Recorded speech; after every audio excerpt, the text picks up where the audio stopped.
Hey there, welcome to Broderos. Tonight, we've got hours of chilling horror stories combined with soothing rain sounds to help you relax and sleep. Before you drift off, leave a comment below and let us know where you're listening from and what time it is. And don't forget to hit that like button and subscribe right away. If you end up not enjoying it, you can always take it back later. Get cozy and let the fear take over.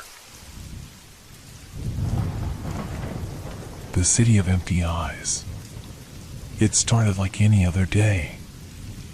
I was just another worker down in the bowels of New York City, doing my part to keep the underground systems running.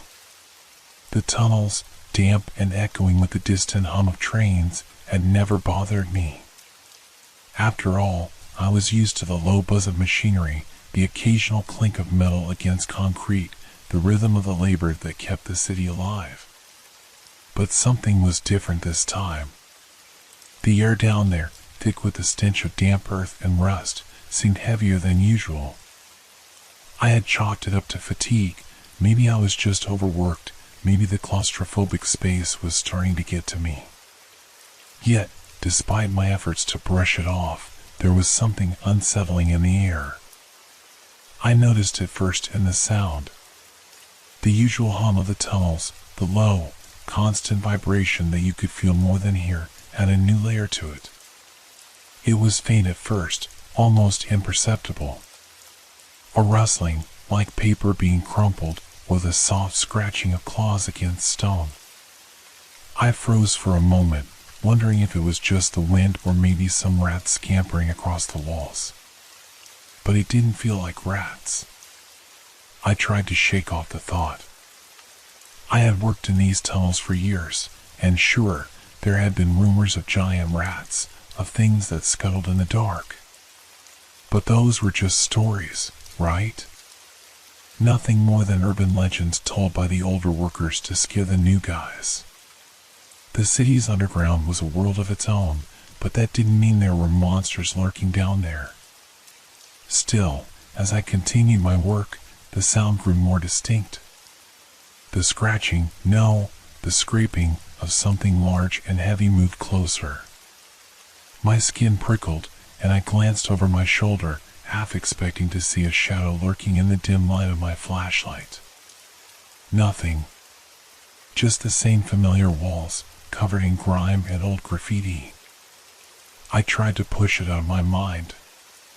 Just my imagination, right? But then the air shifted.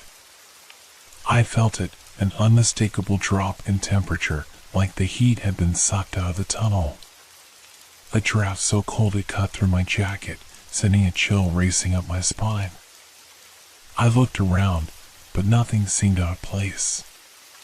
The walls were still the same, the ground still solid beneath my feet. But the air felt wrong, like it was pressing down on me, and my breath came out in little visible puffs in the sudden cold. Just a draft, I muttered to myself, trying to rationalize the feeling. The tunnels weren't always predictable. Maybe something was blocking the ventilation, or perhaps the pipes had cracked again. But that didn't explain the scraping sound. I shook my head and went to move on. But just as I turned, I heard it. A low, guttural growl, so faint it might have been a trick of the wind. But no! It wasn't the wind. It wasn't the pipes. It was something alive. I froze. The sound grew louder. Closer. I glanced over my shoulder again, my heart pounding in my chest. The beam of my flashlight flickered for a second, then illuminated the shadows ahead, stretching long and dark against the walls. That's why I saw them. Two gleaming eyes, reflecting the faint light in an unnatural way, like they were shining from the deep abyss of the tunnel. But the eyes weren't moving. They were fixed in place, unblinking, staring right at me. I stumbled back, my pulse racing. Was it a trick of the light? Was it just a reflection from something I didn't see? No. I could feel it. The eyes were watching me. Suddenly, there was a sound, sharp, like metal scraping against stone, and then the unmistakable thud of something massive moving just out of sight. I wasn't alone down here. I could feel the creature's presence before I saw it, its weight shifting through the tunnel, its breathing, deep and steady, filling the space. The shadows grew longer, darker, as if the very tunnel itself was alive and waiting. I had to leave. I knew that. But my legs felt like lead, frozen in place by fear, unable to move. Every instinct told me to run, to flee as fast as I could, but the eyes, those eyes, kept me rooted to the spot. Then, from the corner of my vision, I saw it. A shape, large and hunched, moving just beyond the light's reach. Its massive form seemed to ripple and shift in the darkness, as though it were made of shadow itself, growing and shrinking with every breath it took. I turned and bolted. My heart pounded in my chest, and my breath came out in ragged gasps as I sprinted down the narrow tunnel, my footsteps echoing in the silence. The air felt heavier now, thicker with something I couldn't name. The walls seemed to close in around me, the shadows growing more oppressive as I ran faster, faster, until I thought I would suffocate from the weight of it all. The scraping sound followed me, like claws against stone, getting closer. I glanced back just once, just enough to catch a glimpse of the thing that was chasing me. It was enormous, its glowing eyes locked on mine, its body slick with wet fur, the size of a dog, but with something more grotesque, more unnatural. Its face, twisted and mangled, was almost human, but the mouth, God, the mouth, was full of sharp teeth, glistening in the dim light. I turned back to face the tunnel ahead, my heart hammering in my chest, and for the first time, I realized something: there was nowhere to go. The tunnel stretched endlessly in both directions, no way out. The creature was closing in. I had made a terrible mistake. And now it was too late. My breaths were coming faster now, each one more ragged than the last. The sounds of my footsteps reverberated in the tunnel, but they were nothing compared to the thundering growl behind me. That thing, whatever it was getting closer, its massive paws scraping against the stone floor with every step. I pushed my body forward, adrenaline surging through my veins, but it felt like the tunnel itself was closing in on me, tightening with each passing second. I couldn't escape. I glanced back, my heart leaping into my throat. The creature was still there, just out of reach of the light from my flashlight.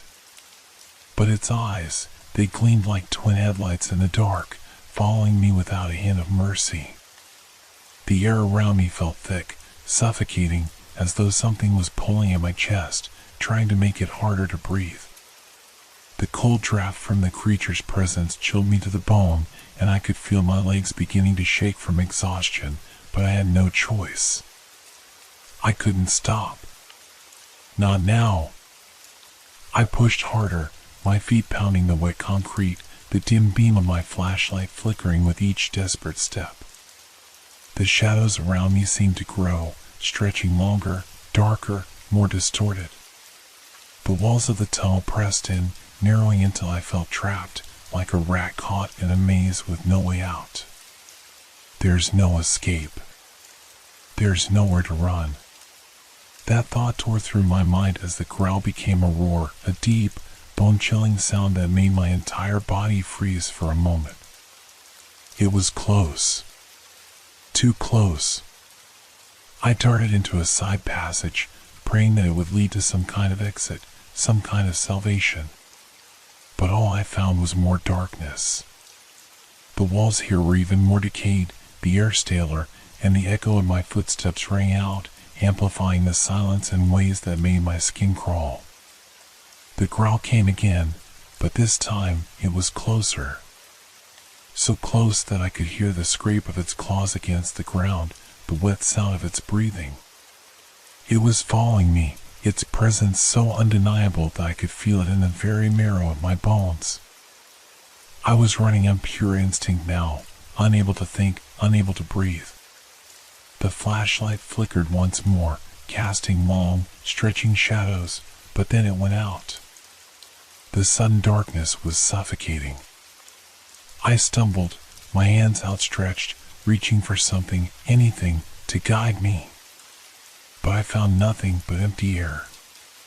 No. No, no, no.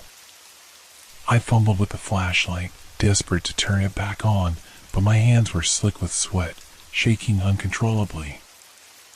I finally managed to click it back on, and the dim light sputtered to life, just in time to reveal the creature standing at the end of the tunnel. It was massive, far larger than I had imagined, its fur matted and slick with something that looked like blood. Its eyes gleamed with an unnatural, almost hypnotic intensity, locked on mine. The shadows around it seemed to pulse, to shift in unnatural ways, as though they were part of the creature itself. Its mouth was wide, its teeth glistening in the pale light, jagged and yellow, and as it opened its mouth in a chilling snarl, I could see the glistening saliva drip from its fangs. I backed away, but my legs felt weak. The tunnel stretched endlessly in front of me, no exit in sight. Panic surged through me. I'm going to die down here. I turned and ran again, but this time, the sound of my footsteps was drowned out by the relentless pursuit of the creature behind me. The growl became a scream, a terrifying, inhuman sound that echoed in my ears, making the hairs on the back of my neck stand on end. But there was no escape. I could hear it closing in, its breathing ragged, heavy, and right on top of me. I tried to push myself harder, but the walls seemed to shift, to warp. The very space around me felt wrong. The tunnel that once felt like a lifeline now seemed like a coffin, closing in, suffocating me. And then, just as I reached a sharp corner, I heard it, the unmistakable sound of claws skittering across the concrete, faster now. Too fast. The creature lunged. I didn't have time to react. It collided with me, knocking the breath out of my lungs, and before I could even scream, its massive jaws closed around my shoulder. Pain exploded through me as sharp teeth pierced my flesh, and I felt myself being dragged backward, pulled further into the depths of the darkness. No, not like this. I fought back, swinging my fists, but it was useless. The creature's grip was unyielding. My vision blurred, and I could taste the blood in my mouth. I tried to scream, but my voice was caught in my throat. The thing was dragging me further into the dark, its growl reverberating in my bones. I could feel the weight of its body, the sheer size of it, and I knew this was the end. But in that moment of despair, something inside me snapped. I wasn't going to die here. Not like this. Not in this hellhole. With all the strength I could muster, I twisted, throwing my weight to the side and managing to break free from its grip. I staggered to my feet, my body screaming in pain, and I ran faster than I ever had before. I didn't look back. I couldn't. I didn't know how long I ran. Minutes? Hours? All I could hear was the pounding of my heart and the frantic, deafening thud of my footsteps in the darkness.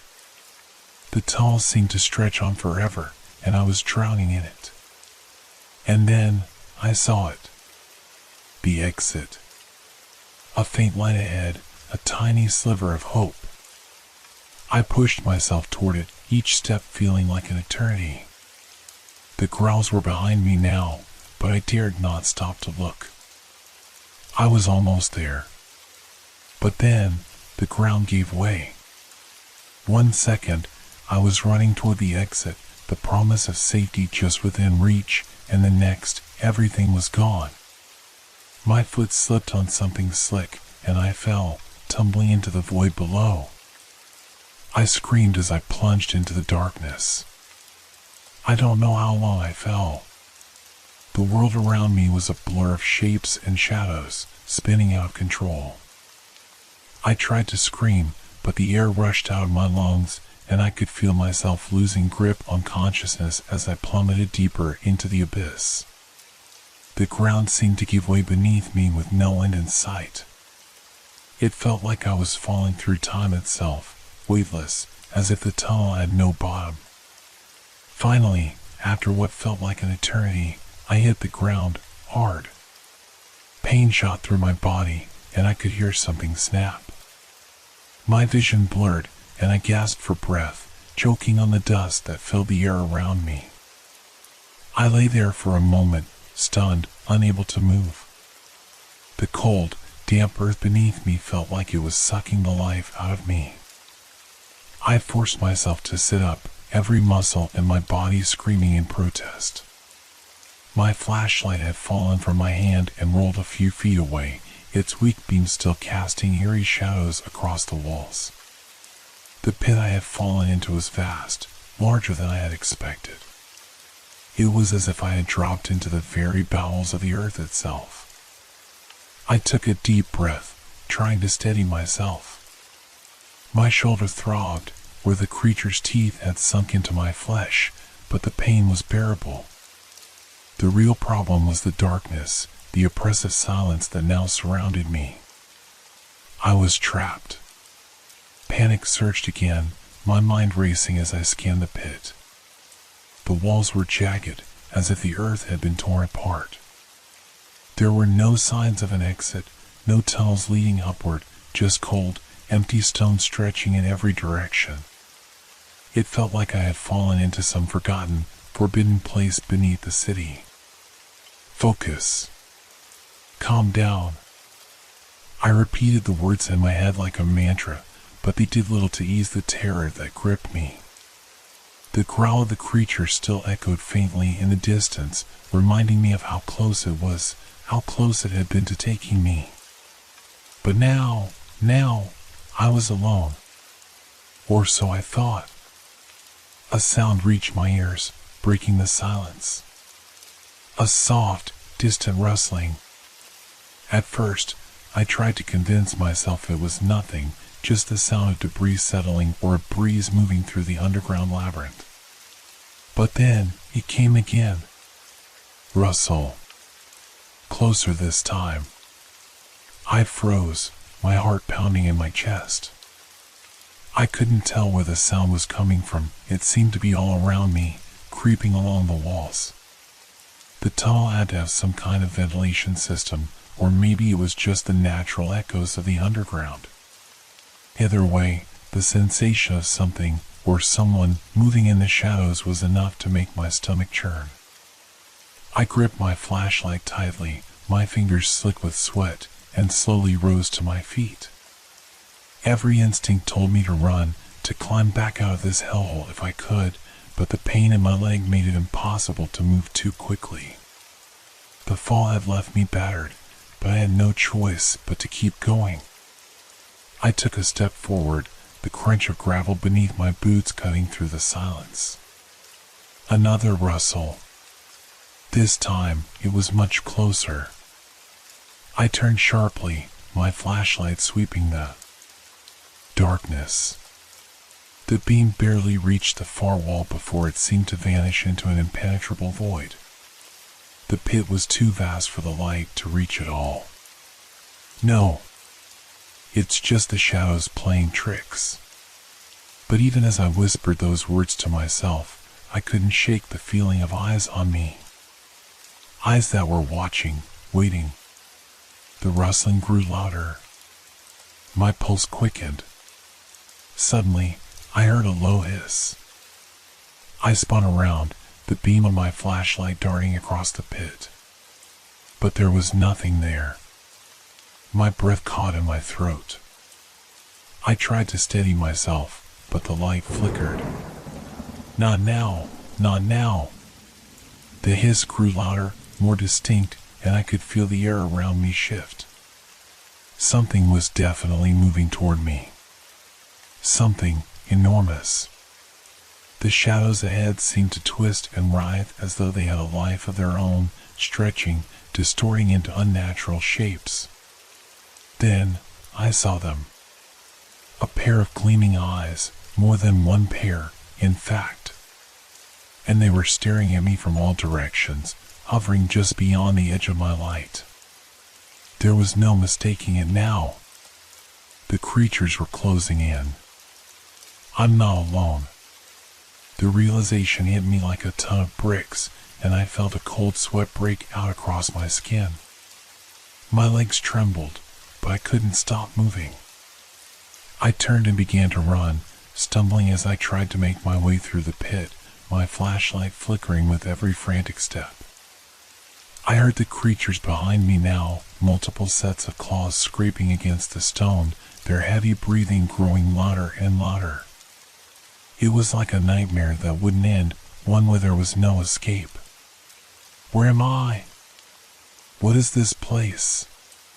The walls seemed to close in on me as I ran, the darkness tightening like a vice. My heart was pounding in my ears, and I couldn't think straight anymore. The tunnel stretched endlessly, the shadows consuming everything around me. Then I stumbled into something soft but dense.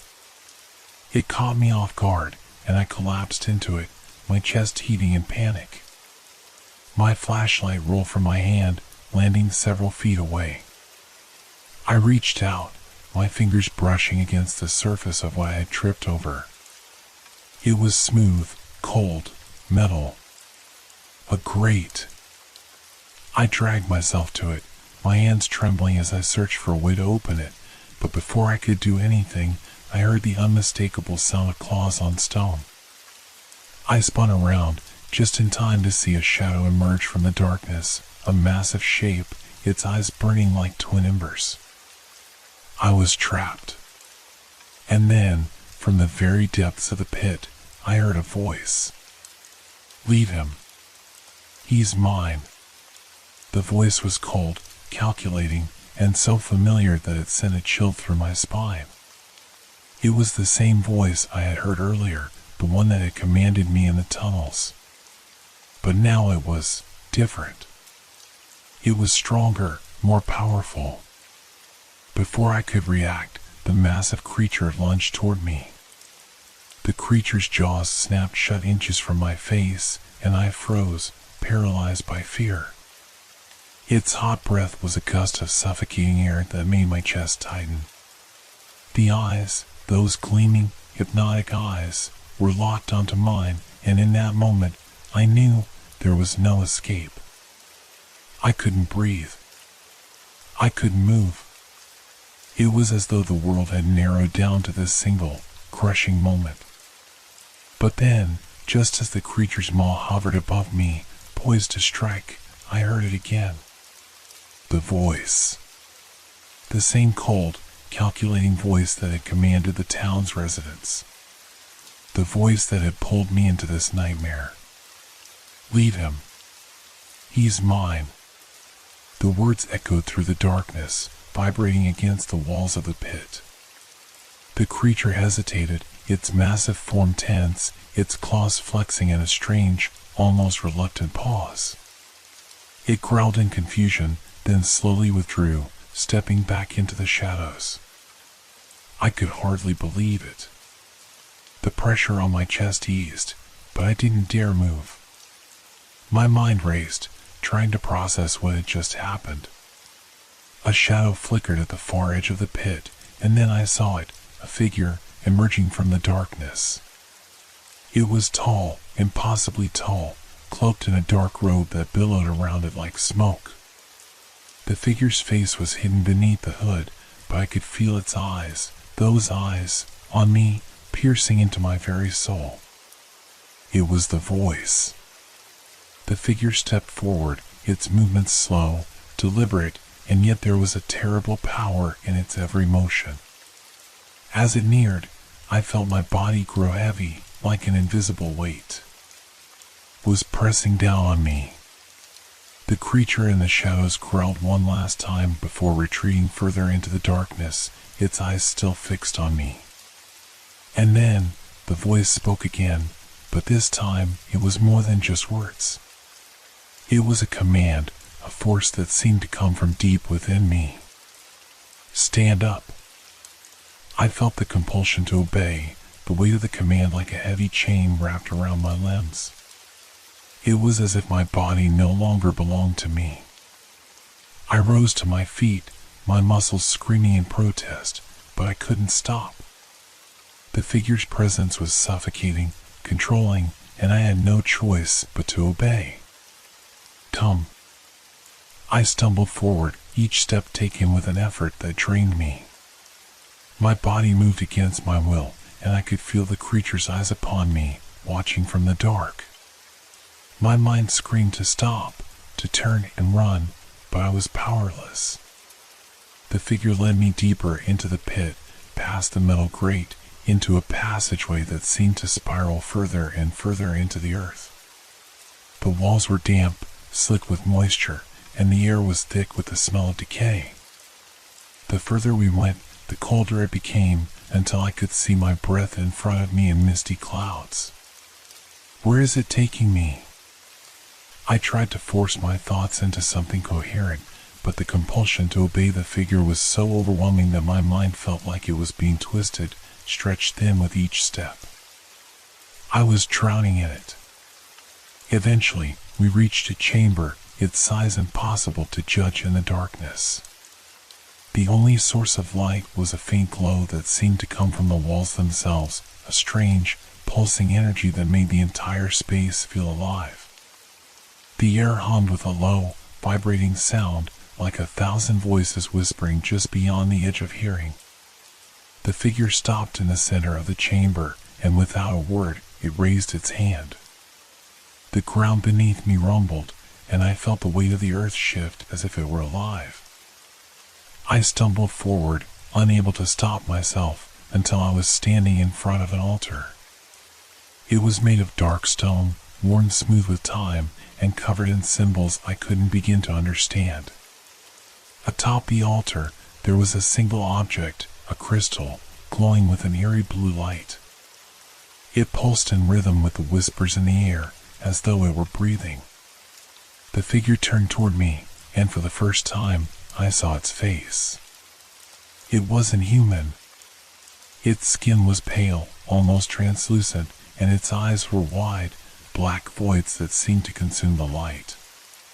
It smiled at me, though its lips didn't move. Its expression was simply there, as though it was etched into its very being. The smile was not one of kindness. It was the smile of a predator, of something ancient and unfathomable. "You are the last piece," the voice whispered, but this time it didn't come from the figure's mouth. It was all around me, inside me, in my mind. The last soul. The final piece of the puzzle. I tried to move, to scream, but my body wouldn't obey. I was trapped in my own skin, and the voice, no, the being, was inside me, controlling me, twisting my thoughts. "This is where you belong now." The words filled me, and I felt them settle deep inside, taking root, wrapping around my soul like a vine. The crystal on the altar began to glow brighter, casting strange, shifting shadows across the chamber. The walls seemed to pulse with the energy that emanated from it, and I could feel it, this power, calling to me, pulling me toward it. "You will serve us," the voice echoed. I tried to fight, tried to scream, but it was useless. The shadows grew, darkening the room until there was nothing but the light of the crystal and the endless, oppressive silence.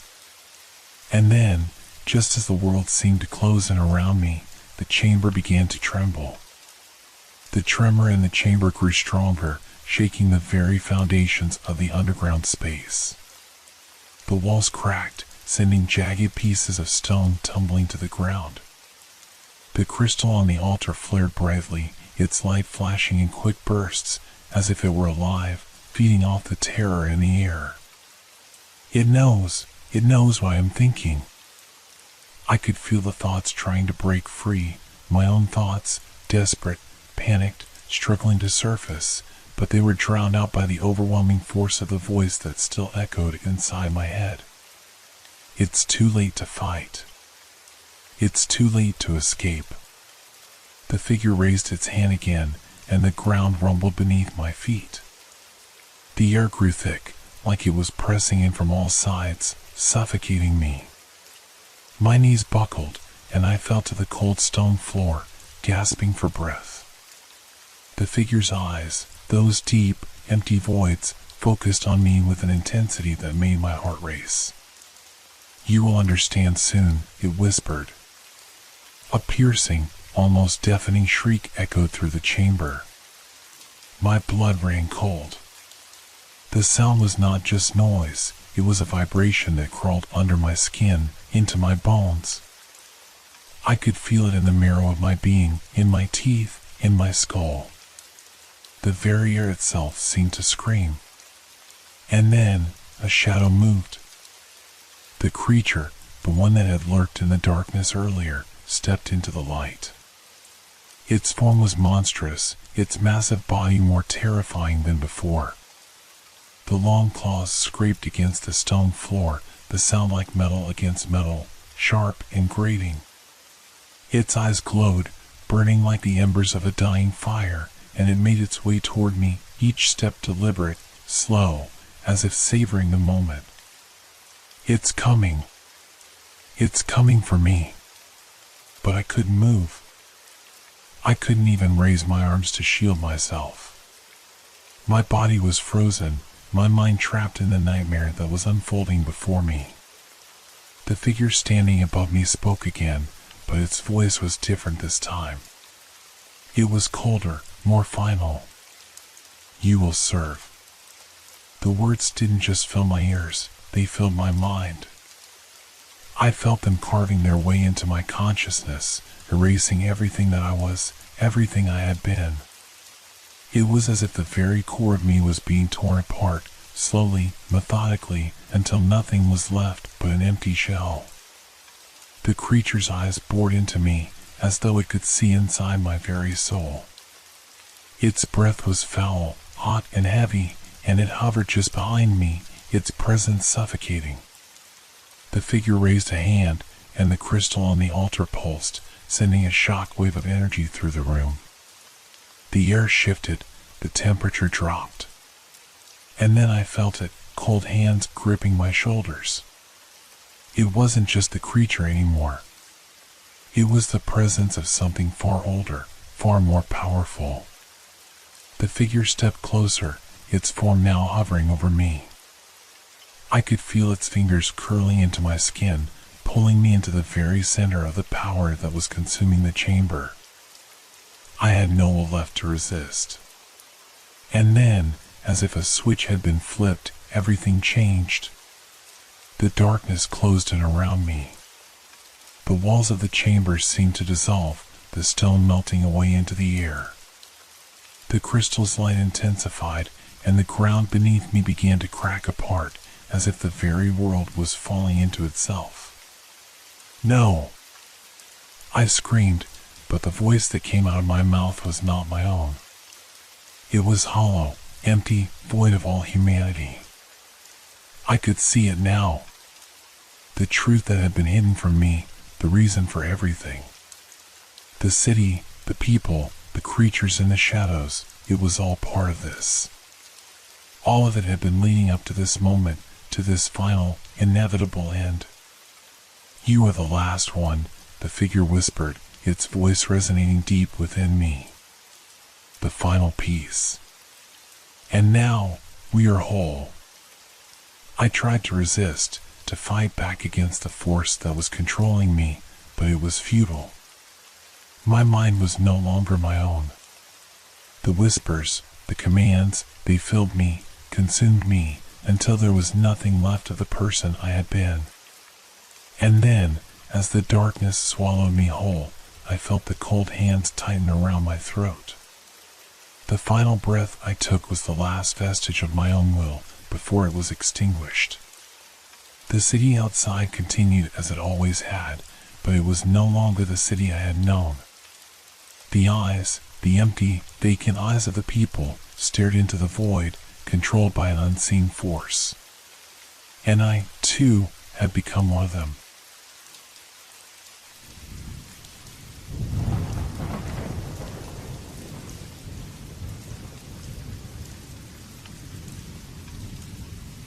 Night monsters. It started with a noise. At first, I thought it was just the usual sounds of the city, distant car alarms, the hum of old ventilation systems, the clanking of tools in the dimly lit underbelly of New York's forgotten subway tunnels. I'd been working underground for years, long enough to know the rhythms of the place, the creaks of metal and stone that were part of the city's breathing. But tonight, something felt different. The noise was subtle at first. A soft rustle, no louder than the scurrying of a rat across the tracks. I figured it was just another small creature, another rat, or maybe a pigeon that had strayed from the surface. But as the hours passed, the sounds grew more deliberate, like something was moving, watching. I wasn't alone down here. There were a handful of workers like me, mostly maintenance crew, a few engineers. We were cleaning up, checking old pipes, performing routine checks. It was one of those nights where nothing ever really happens. You're just doing your job, looking out for the usual hazards. But tonight, that constant shuffle of my boots across the gritty floor was interrupted by something else. Shoo! Shoo! The sound wasn't coming from any of us. It was a faint rustling, a faint dragging of something large, something heavy, skirting the edges of the tracks. I froze. The hairs on my neck stood up, my heart beat in my throat. Was someone messing with us? Maybe another worker? But the sound didn't feel like a person. It was too rhythmic, too smooth. And the longer I stood there, the more I realized it wasn't getting any closer, but it was always there, always just out of sight. I looked around. The dim lights above flickered as they always did, casting long, wavering shadows across the darkened tunnel walls. The soft hum of the train lines seemed louder now, the pulse of the city above us fading in comparison to the quiet dread that was slowly filling the space. "Hey, you hear that?" I called out, my voice shaking as I looked to the others in the team. No response. I turned to my colleague, Sam, who was supposed to be inspecting the junction at the end of the tunnel. He looked up at me, his face pale, his eyes wide. He'd heard it too. He was just trying to ignore it, like I was. "Probably just the pipes," Sam said quickly, wiping his brow with the back of his hand, trying to sound casual. "You know how the lines get when the temperature shifts." I nodded, but something in his voice told me he wasn't convinced either. The sound was too consistent, too unnatural. Something wasn't right. We continued to work, or at least pretended to, but the noise kept growing louder, more distinct. I could hear the unmistakable scrape of something large, sliding against metal. The kind of sound you only hear when something with weight is moving slowly, deliberately, through the darkness. Click, click. It was like footsteps. But these steps were too heavy, too purposeful to be human. Each one made my chest tighten. My palms grew slick with sweat, and my eyes darted to the shadows around me, trying to catch a glimpse of whatever was stalking us. And then I saw it. Just for a moment, a flicker of movement in the corner of my eye. A shadow, no, not a shadow, something darker than the shadows around it, skittering across the ground, disappearing into the deeper darkness of the tunnel. I gasped, my breath caught in my throat. My eyes went wide, trying to convince myself it was just my imagination. But it wasn't. It was real. Sam. I called out again, my voice hoarse now, panic creeping into the edges. But Sam didn't answer. I turned to find him, but when I looked back, I saw the faint glow of something in the distance. Two small, gleaming spots of light, eyes, I realized with a chill. Eyes that were far too big, too wide for any rat or animal that should be down here. The noises had stopped. For a moment, everything was silent, as if the very air had frozen, waiting for something to happen. And then I heard it. A low growl, not from any animal I knew, but deep, guttural, something that vibrated through the ground and up into my bones. It's not a rat, I thought. It's not a normal creature. The lights flickered again, and the growl grew louder, closer. The eyes in the distance shifted, moving along the walls, following the tunnel's curve. They were coming toward me. Sam. I shouted again, but it was useless. The growl grew louder and louder, as if it were breathing down my neck. The sound of claws scraping against concrete echoed in the tunnel, and I could feel the ground shake beneath me. The thing was getting closer. I backed up slowly, my mind racing for a logical explanation. Maybe it was a big animal that had gotten lost down here, maybe something from the sewers, maybe, no, that wasn't right. Nothing made sense anymore. Nothing except the reality of what I was seeing.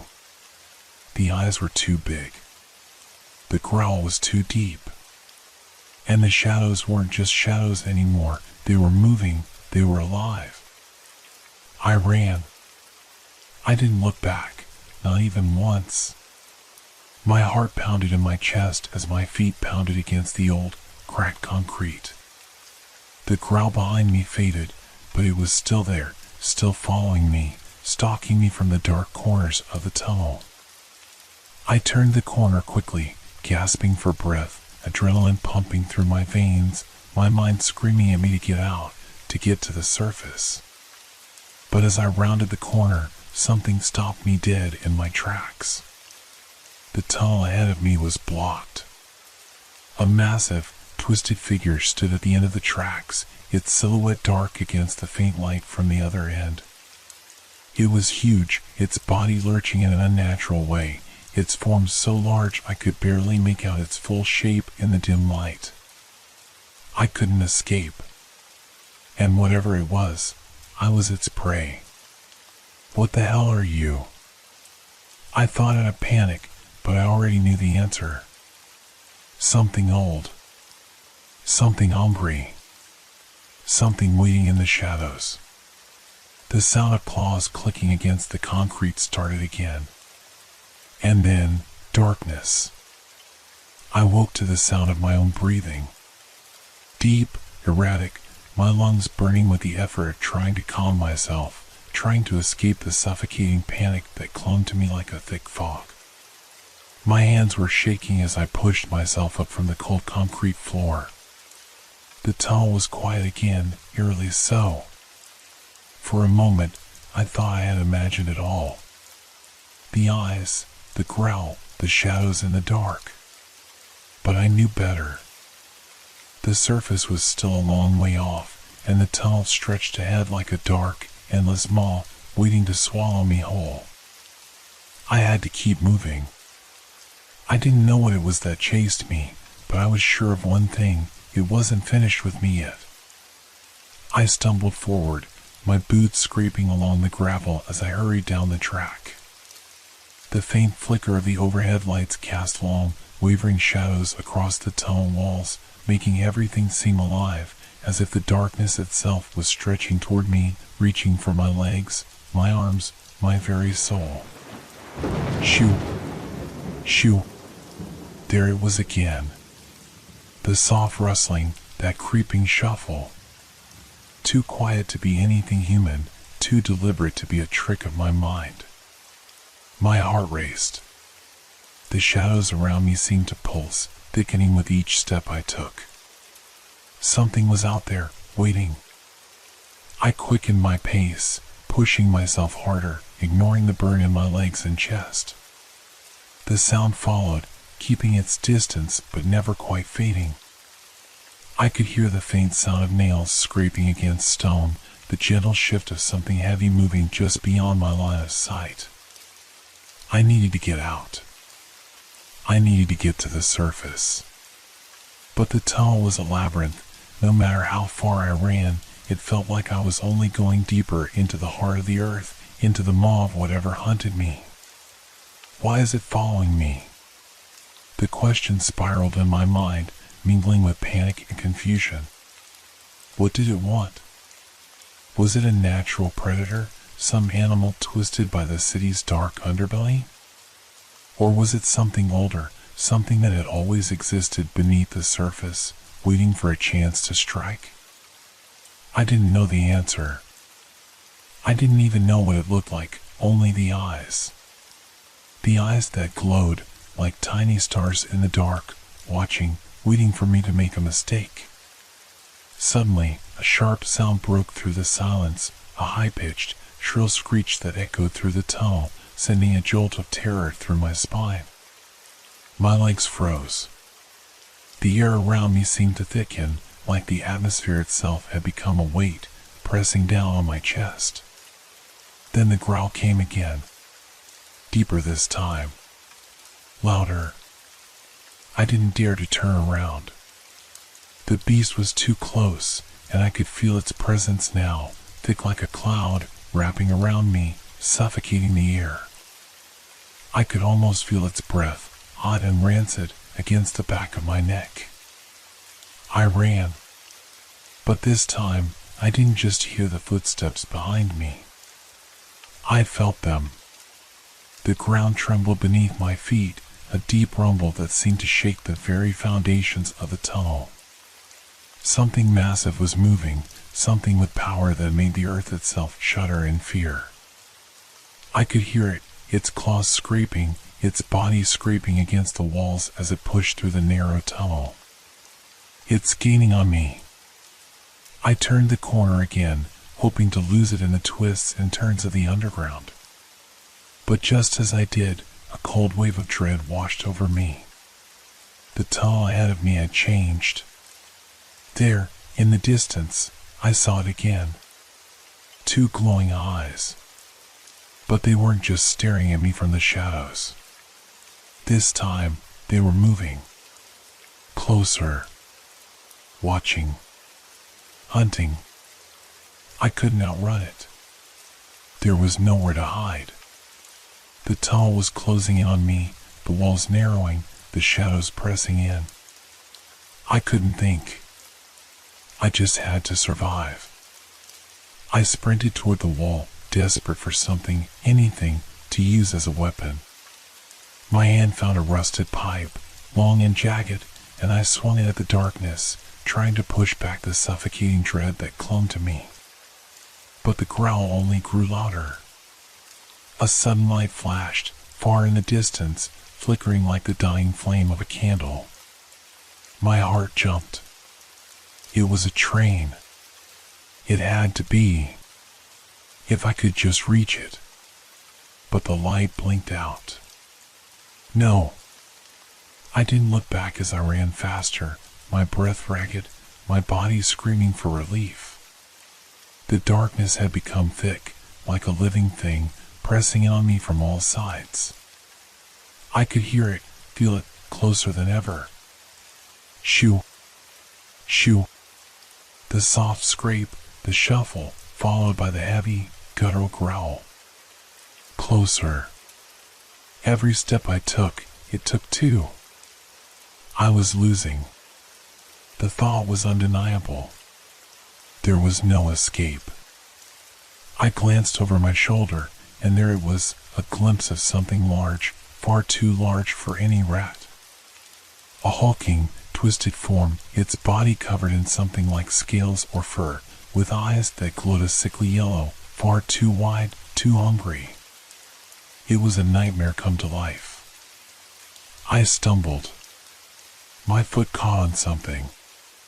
The ground rushed up to meet me as I fell, the air knocked from my lungs. The darkness closed in. And then, just as I thought I couldn't take any more, the growl stopped. For a brief, terrifying second, there was silence. I scrambled to my feet, my hands shaking, and I saw it again, the glowing eyes, now directly in front of me. But there was something else. A face. A twisted, monstrous face, stretched into a grotesque grin, with teeth too large, too sharp to be anything from this world. And then, nothing. Just the darkness. The final silence. When I woke up, I wasn't sure how long it had been. My body was sore, scraped raw from my fall, but there was no pain deep enough to keep me from realizing something had changed. Something had happened, and I was no longer in the same place. The familiar echo of the underground tunnels had disappeared, replaced by a dead silence that pressed in from all sides. My head was spinning, my vision blurry, and my heart hammered in my chest as I tried to make sense of my surroundings. I was in a room. The walls were smooth, slick with moisture, and the air felt heavier, thicker, like I had just stepped into a tomb. There were no lights, no flickering bulbs. The only source of illumination was a faint, eerie glow coming from a small crack in one of the walls, pulsating with a rhythm I couldn't understand. I staggered to my feet, my legs unsteady, my mind trying to latch onto any rational thought. My hands reached for my head, brushing away the sweat, the dirt, the remnants of the fall. But then I felt something cold, wet, something slick on my palms. When I pulled my hands back, I saw them. The markings. The long, deep scratches, still raw, red, and weeping, streaked across my skin. My breath hitched in my throat. I didn't remember being touched, but the marks were real, tangible, unmistakable. I couldn't escape them. They were proof of something far worse than the creature itself. It was a sign. I wasn't alone. I heard it before I saw it. A whisper, soft and insidious, curling in the edges of my hearing like a low hiss. My stomach churned with dread as I turned my head slowly, afraid of what I might find. From the darkness, it came. At first, it was just a movement, shifting, barely noticeable. But as my eyes adjusted, it became clearer. The shadow, long and twisting, stretched across the floor, crawling like something that was no longer bound by the laws of physics. It was unnatural, like a parasite slithering through the cracks of the world, hungry for something to devour. The whisper came again, louder this time, and the shape began to take form. A figure, something humanoid, but not human. Its limbs were long, too long, twisted in angles that no body should bend. The glowing eyes, two yellow orbs, fixed on me, locking me in place. It was standing in front of me now, only a few feet away. My breath caught in my throat. It didn't move. It didn't need to. The presence of it was enough to make the world feel small, suffocating, like I was trapped inside a cage of my own fear. Every instinct in me screamed to run, to escape, but my body wouldn't obey. I couldn't even look away from its eyes, those hollow, ancient eyes that seemed to pierce through everything. It was as if the creature was waiting for something. Watching me. Measuring me. I was paralyzed by its gaze, but I could feel the air change. It was closing in, like the walls of the room, like the tunnel I had before, the air thickening, the ground beneath me trembling. Why is it here? The question hung in my mind, but it was swallowed up by the fear choking me from the inside out. The truth was in front of me now. Whatever this was, whatever was hunting me, it was far worse than I had ever imagined. It was watching. Waiting. And then, a voice, a cold, deep voice rippled through the air.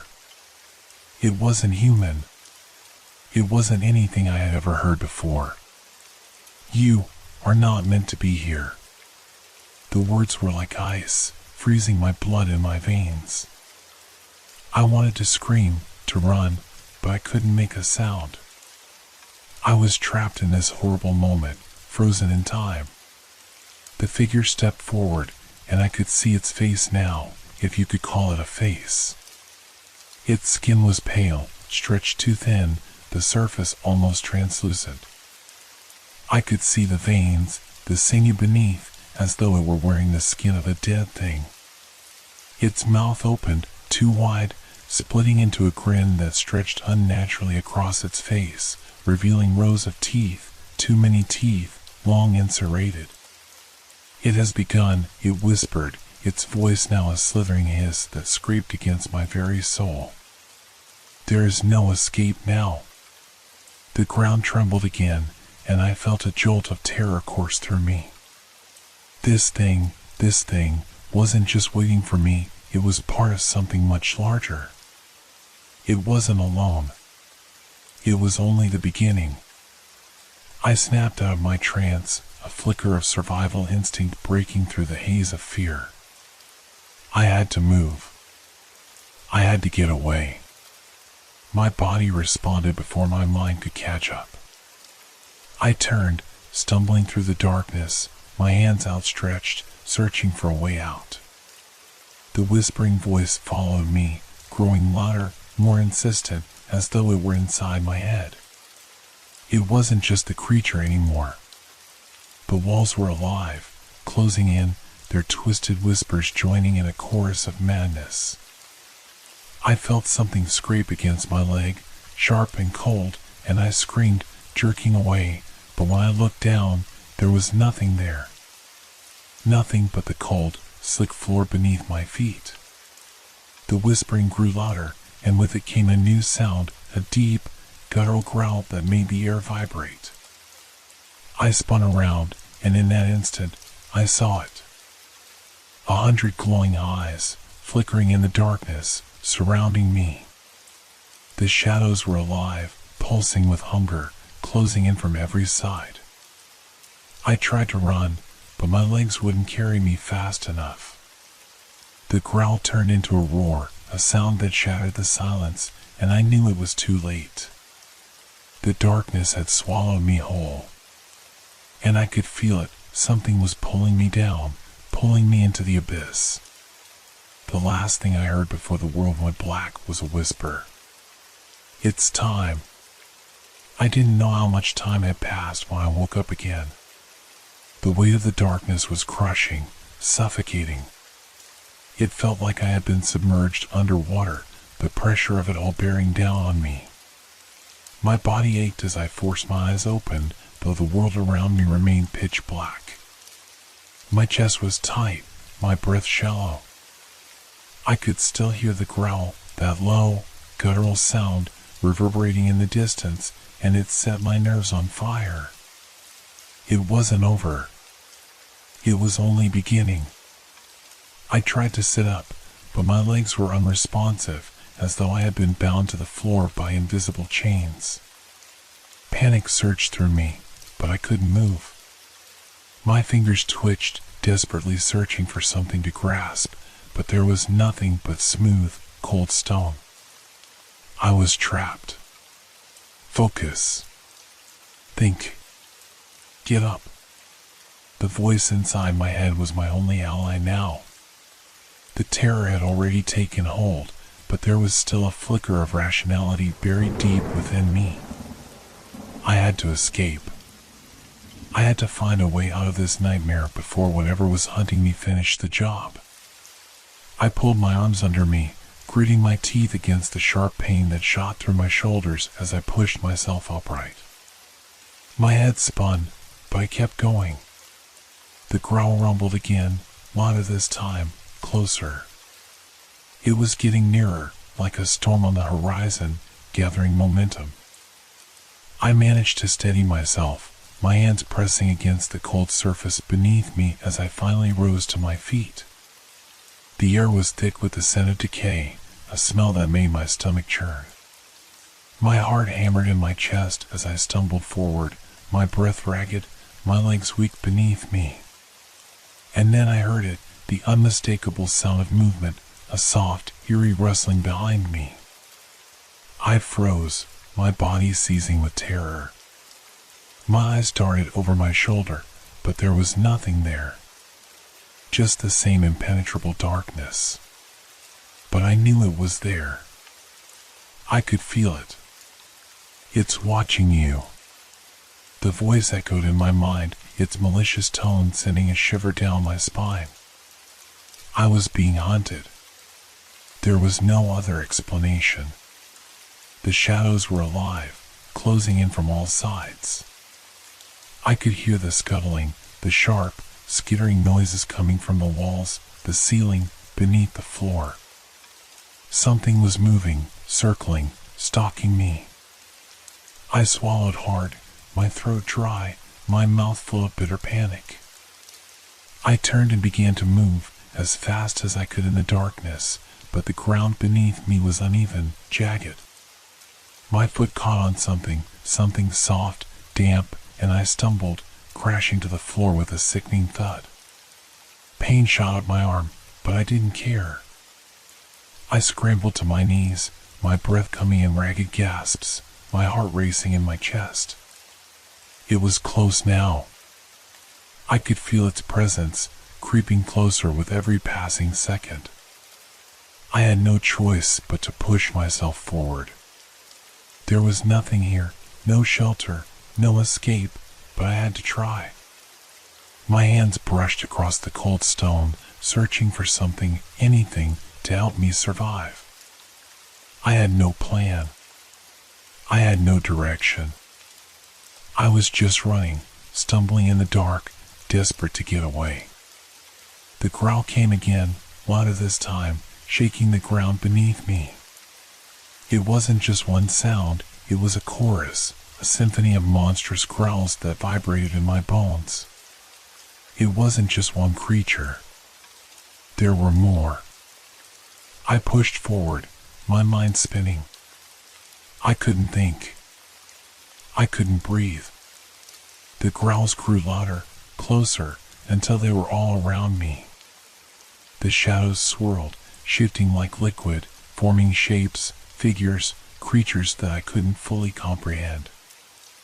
I could see them now, faint outlines in the dark, their eyes glowing in the blackness like burning embers.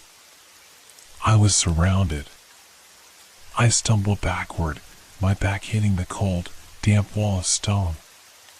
I looked up, and for the first time, I saw them clearly, swarms of the creatures, their forms half human, half monster, eyes burning with a malevolent hunger. Their limbs were long, spindly, their faces grotesque and twisted. I could see the teeth, long and sharp, dripping with saliva.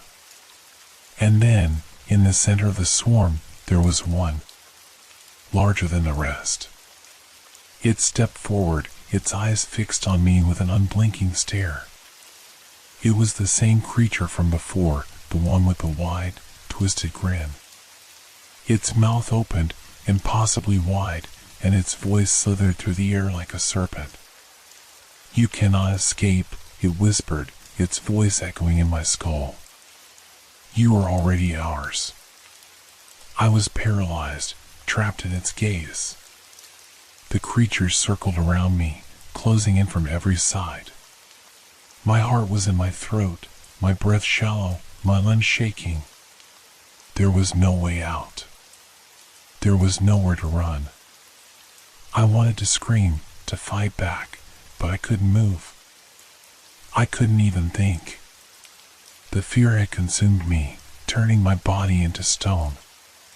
And then I heard it again, the soft rustling, the whispering that had been following me since the beginning. The shadows around me thickened, their shapes shifting, blending into one another. The eyes of the creatures glowed brighter, their gazes locking onto mine. The room, the tunnel, had become a trap, a prison. I closed my eyes, trying to shut out the nightmare, but it was too late. something sharp pressed into my side. I gasped, my eyes snapping open, and before I could react, I felt the teeth sink into my flesh. The pain was excruciating, unbearable, but it wasn't the physical pain that tore at me, it was the realization that this was it. I had failed. The world spun around me, the growls of the creatures and the hiss of the voice fading into the darkness. The last thing I felt was the cold bite of the creature's teeth, sinking deeper, and the sensation of being consumed, swallowed whole by the abyss. There was no escape. Only darkness. And then, nothing. I don't know how much time passed after the bite. There was only a blur of fading consciousness and the sound of my own heartbeat. The pain in my side seemed to spread like wildfire, creeping through my veins, numbing everything else. The world around me felt distant, distorted, as though I were floating, trapped somewhere between life and death. I couldn't move. I couldn't breathe. I couldn't feel. And then, slowly, I became aware of something else. Something faint, something eerie, silence. The growls, the whispers, the shadows, they were gone. The tunnel around me seemed still, and for the briefest moment, I thought I might have dreamed it all. I thought that maybe, just maybe, I had made it through. But that thought was crushed as the darkness in my mind shifted. I felt different. As if something was inside me now, something I couldn't explain. My chest constricted, my breath ragged as I gasped, forcing myself to open my eyes. The sight that greeted me was more terrifying than I could have imagined. I wasn't in the tunnel anymore. The walls were gone, replaced by an endless expanse of black, stretching out in every direction. The air was thick with the oppressive weight of it, suffocating. And then I saw them, the creatures, standing in a perfect circle around me, their eyes glowing faintly in the dark. They weren't moving. They were just watching me, waiting. I tried to scream, but the sound caught in my throat. My body was no longer my own. It was as though my mind had detached, like I was floating above myself, unable to control what was happening. The creatures didn't need to speak, they didn't have to. I could hear their thoughts in my head. You are one of us now.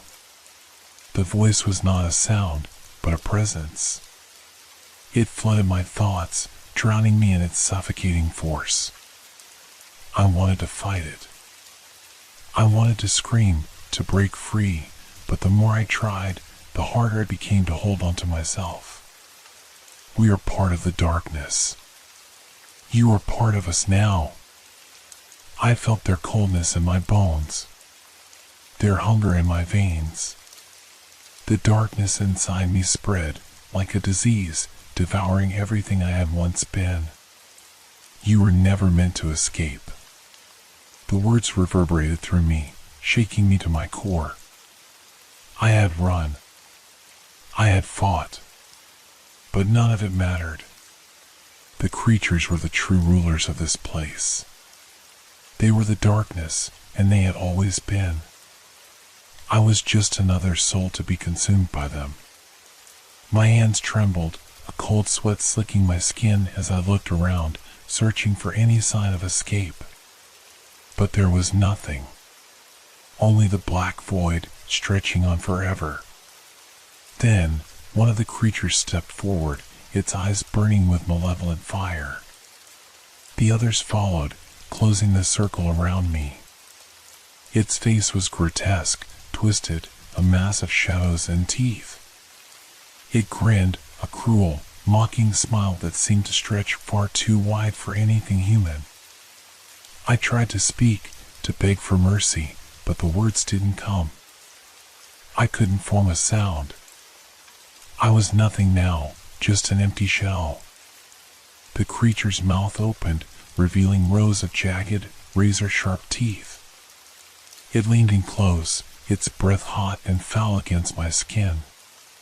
For a moment, I thought it might end it swiftly, mercifully, but the creature's eyes flicked over me, and it smiled again.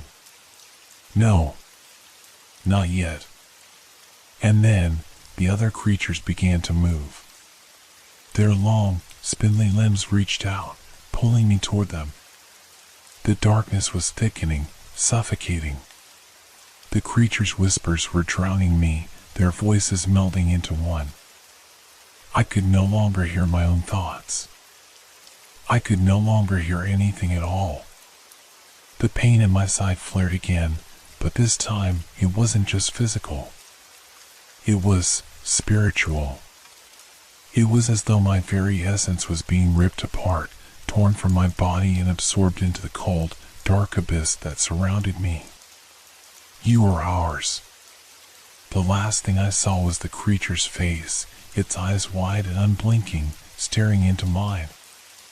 And then, with a final, terrible jerk, everything went black. There was no more thought. No more fear. No more pain. There was only nothing. And that was the end.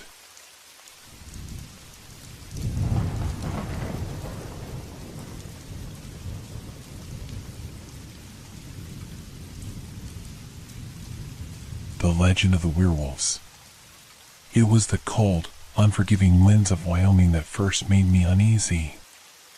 The winter nights stretched on endlessly, and the small town of Jackson Hole seemed to freeze under a blanket of snow. I had come to work at a remote ranger station, drawn by the solitude and the promise of peace. But peace was not what I found. It began with the strange noises. At first, I thought it was just the wind, howling through the trees or scraping against the old wooden walls of the station. But then, it was different. I heard something more deliberate.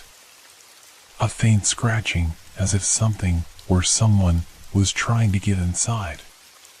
The noise would come in bursts, growing louder as the night deepened. My mind tried to rationalize it. Maybe it's just an animal, I told myself. A bear, perhaps, or a raccoon looking for food. But something about it didn't sit right. The sound had a rhythm, a pattern, like it was purposeful. I was no stranger to the wilderness, but there was something about this winter that felt different. More sinister. That night, I decided to take a walk through the woods. The moon hung low, casting a silver glow over the snow, and the forest was eerily quiet. The wind had stopped, and all I could hear was the crunch of my boots in the snow. As I walked, I noticed the trees around me. They seemed to have been disturbed, their bark scratched and gouged, as if something large had passed through. But there were no tracks, no footprints in the snow. I paused, my breath visible in the freezing air.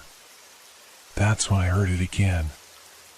A faint rustling, just beyond the trees, like something was moving in the shadows. It wasn't an animal. It was too deliberate, too human. My heart began to race. I told myself it was just the wind, but deep down, I knew something was wrong. I turned back toward the station, quickening my pace. The rustling followed me. I didn't dare look behind me, but I could feel it. Whatever it was out there, watching me. When I finally reached the station, I slammed the door shut behind me, locking it with trembling hands. I stood there, heart pounding, staring at the darkened windows. The sounds outside had stopped, but the air was thick with a sense of dread, something I couldn't explain. I tried to dismiss it. It's just my imagination, I whispered to myself, but the unease in my chest wouldn't go away. Something was out there, and it was watching. The following day, I learned from the local sheriff that there had been reports of strange attacks in the area. Livestock had been found mutilated, their bodies torn apart in ways that didn't make sense. The sheriff dismissed it as the work of wolves or wild animals, but something in his eyes told me he didn't believe that either. The first attack had been a young woman found near the edge of town. Her body had been torn apart, and there were strange, claw-like marks on her skin. The sheriff refused to talk about it further, but he couldn't hide the fear in his voice. That night, I couldn't sleep. The wind howled outside, and the scratching noises returned. But this time, they were louder, closer. I heard the unmistakable sound of something scraping along the wooden walls, moving from one side of the station to the other. The hairs on the back of my neck stood up, and I gripped my rifle, my knuckles turning white. Then, I saw it. A shadow moved past the window, too large to be a human. It was fast, too fast, and its shape. It didn't look like anything I had ever seen before. It was crouched, low to the ground, like an animal, but somehow wrong. My breath caught in my throat as the shadow passed by the window, and I realized I was not alone. I had no idea what I was dealing with. Werewolves? A mythical creature from old stories? It sounded insane, but I couldn't deny what I had seen. And if the sheriff's reports were true, whatever it was hunting. I spent the rest of the night in silence, clutching my rifle, listening to the sounds of the creature outside. There was no question now, I was in danger. But how could I possibly prepare for something like this? The next morning came too quickly. I hadn't slept, my eyes burning from exhaustion, but I couldn't afford to let my guard down. The shadow I'd seen last night haunted me, but more so, it was the silence that followed it. The creature had vanished, leaving behind an oppressive stillness that made the air thick with dread. I tried to shake off the fear and rationalize what I had witnessed. It must have been some animal, I told myself. A bear, maybe? Or a cougar? But deep down, I knew the truth. There was something out there, something unnatural. I met with the sheriff later that day. He had a tired look in his eyes, his face drawn from lack of sleep. He was keeping his distance, and I could tell he wasn't telling me everything. "Sheriff, what's going on?" I asked, trying to catch him off guard. "Those reports about the attacks, are they really just animals?" He glanced around, ensuring no one could overhear, then leaned closer. "It's not just animals, son," he muttered, his voice low. "There's been talk, legends that go back years. Some folks around here still believe in them." I raised an eyebrow. "Legends?" "Yeah," he sighed. "Werewolves. I know it sounds crazy, but the way the bodies are found, the claw marks, the bite marks, no animal leaves that kind of damage. Some folks around here swear they've seen them, big, monstrous things, moving like shadows. Hell, I even saw one myself once. I didn't believe it either, but after last night, I'm starting to wonder." My stomach twisted. Werewolves? It sounded like something out of a storybook, but the sheriff's face was grim, and his hands trembled slightly as he held his coffee. This wasn't just fear, it was real fear. "Do you think they're hunting people?" I asked, my voice barely above a whisper. He nodded, glancing over his shoulder as though the walls might be listening. "I don't know, but we're not dealing with ordinary predators. Stay inside at night. Keep your weapons close. And if you hear anything strange, you get out of there." The sheriff's words echoed in my mind as I made my way back to the station. I couldn't shake the feeling that it was only a matter of time before I crossed paths with whatever was out there. My skin crawled as I thought about the creature I had seen. The thing wasn't just a shadow, it was something else, something ancient and powerful. As night fell, I set up extra precautions. I barricaded the windows with spare wood and checked my rifle for the 100th time. I told myself it was just precautionary, that I was overreacting. But the gnawing feeling in my gut told me I wasn't. Hours passed, and the wind picked up again. Outside, the snow blew fiercely, reducing visibility to almost nothing. But that wasn't what bothered me. It was the quiet. The same eerie silence from the night before. Not a single animal, not a bird. The world outside felt hollow, like it was waiting for something. I tried to read, to distract myself, but the shadows in the room seemed to grow longer with each passing minute. It felt as though the darkness itself was creeping closer, pushing against the walls. I told myself it was just my imagination, but the creeping sensation of being watched only grew stronger. Then, I heard it. A soft, scraping sound, like claws dragging across wood, slow and deliberate. It came from the roof. My heart skipped a beat, and I froze, listening intently. The noise continued, circling around the station. It was methodical, calculated. It wasn't random. It was searching for something. I grabbed my rifle and moved quietly toward the back door, my hand trembling.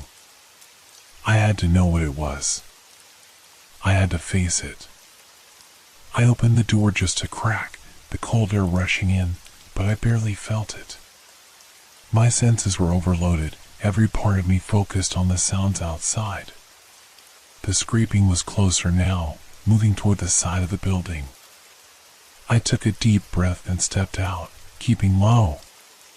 The moonlight cast an eerie glow across the snow, and for a brief moment, I saw them. Tracks huge, clawed footprints in the snow, leading toward the woods. But it wasn't the footprints that made my blood run cold. It was what followed them. There, standing at the edge of the trees, was a figure. Too tall, too broad to be human.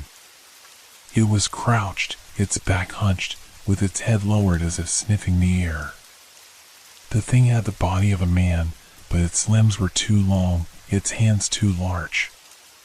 And its eyes, they gleamed in the darkness, yellow and full of malice. I stumbled backward, my breath catching in my throat. The thing's head snapped up, and for a split second, our eyes locked. I could see it, the predatory gleam in its eyes, the hunger, the undeniable knowing that it had found its prey. Without thinking, I bolted back into the station, slamming the door behind me. My pulse raced in my ears as I backed away from the door, my rifle raised, every nerve on high alert. I could hear it outside, the creature circling, dragging its claws across the wood, testing the door. I had to survive. But as the hours dragged on, one thing became clear: I wasn't going to get out of this unscathed. The shadows were closing in, and I was their prey. I couldn't keep my hand steady. The rifle felt heavy in my grip, like it was made of stone rather than metal. My heart hammered against my chest, every thought of it a reminder that I was alive, but not for long. I pressed my back against the wall, listening intently. The creature was still out there.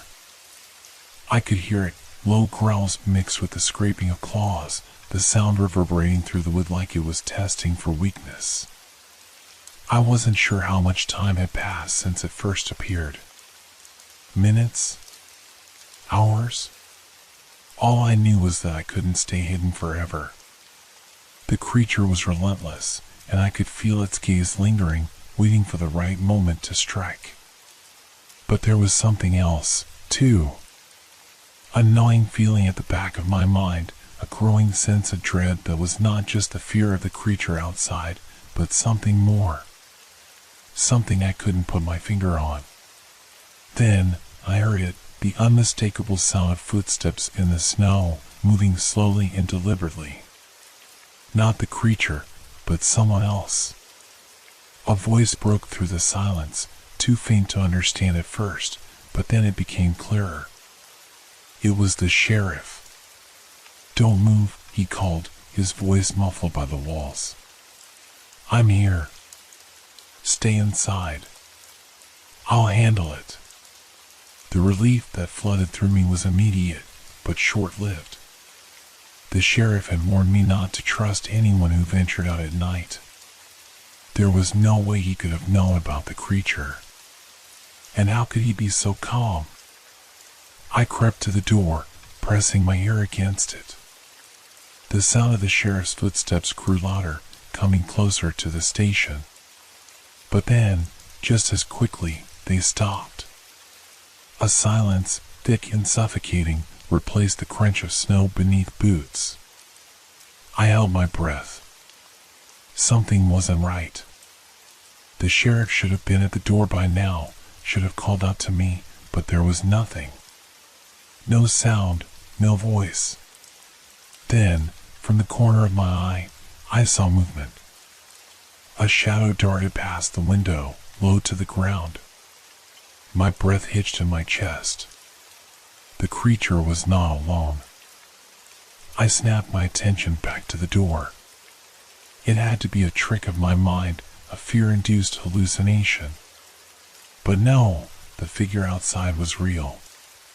The eyes gleamed in the moonlight, and the silhouette of something massive moved in the shadows. The sheriff's footsteps were gone. The creature had taken him. A wave of panic surged through me, but I forced myself to stay calm. The survival instincts kicked in, the rifle, the barricades, the heavy locks.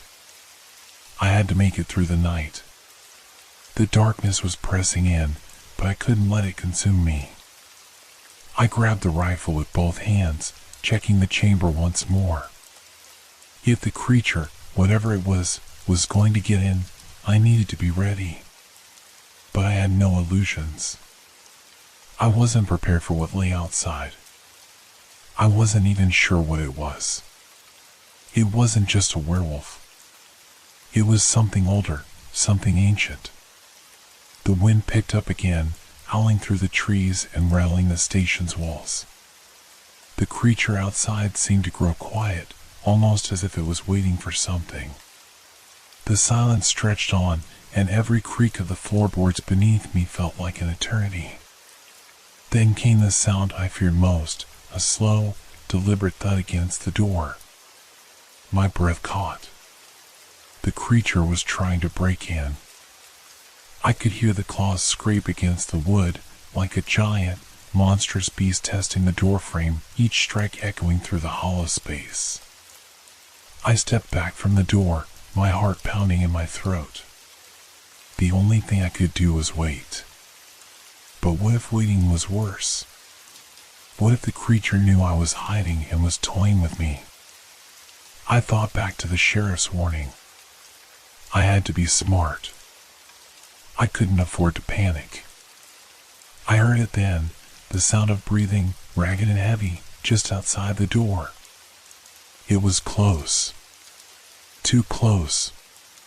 The door groaned under the pressure, and I knew it wouldn't hold for much longer. I rushed to the back window, pushing aside the heavy curtains and peering into the darkness. My eyes scanned the empty woods, but the darkness was thick, suffocating. Then I saw it, a shape moving just at the edge of the trees.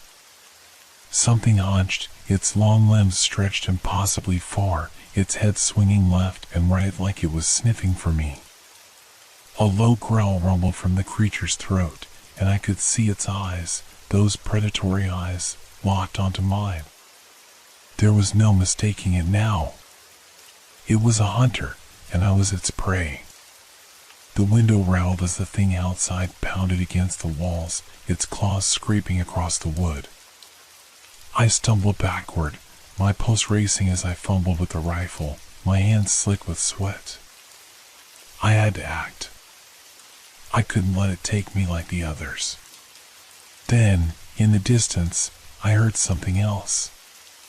A faint sound, growing louder, a scream. It was the sheriff's voice, distorted and pained. My stomach twisted. He was still alive, but for how long?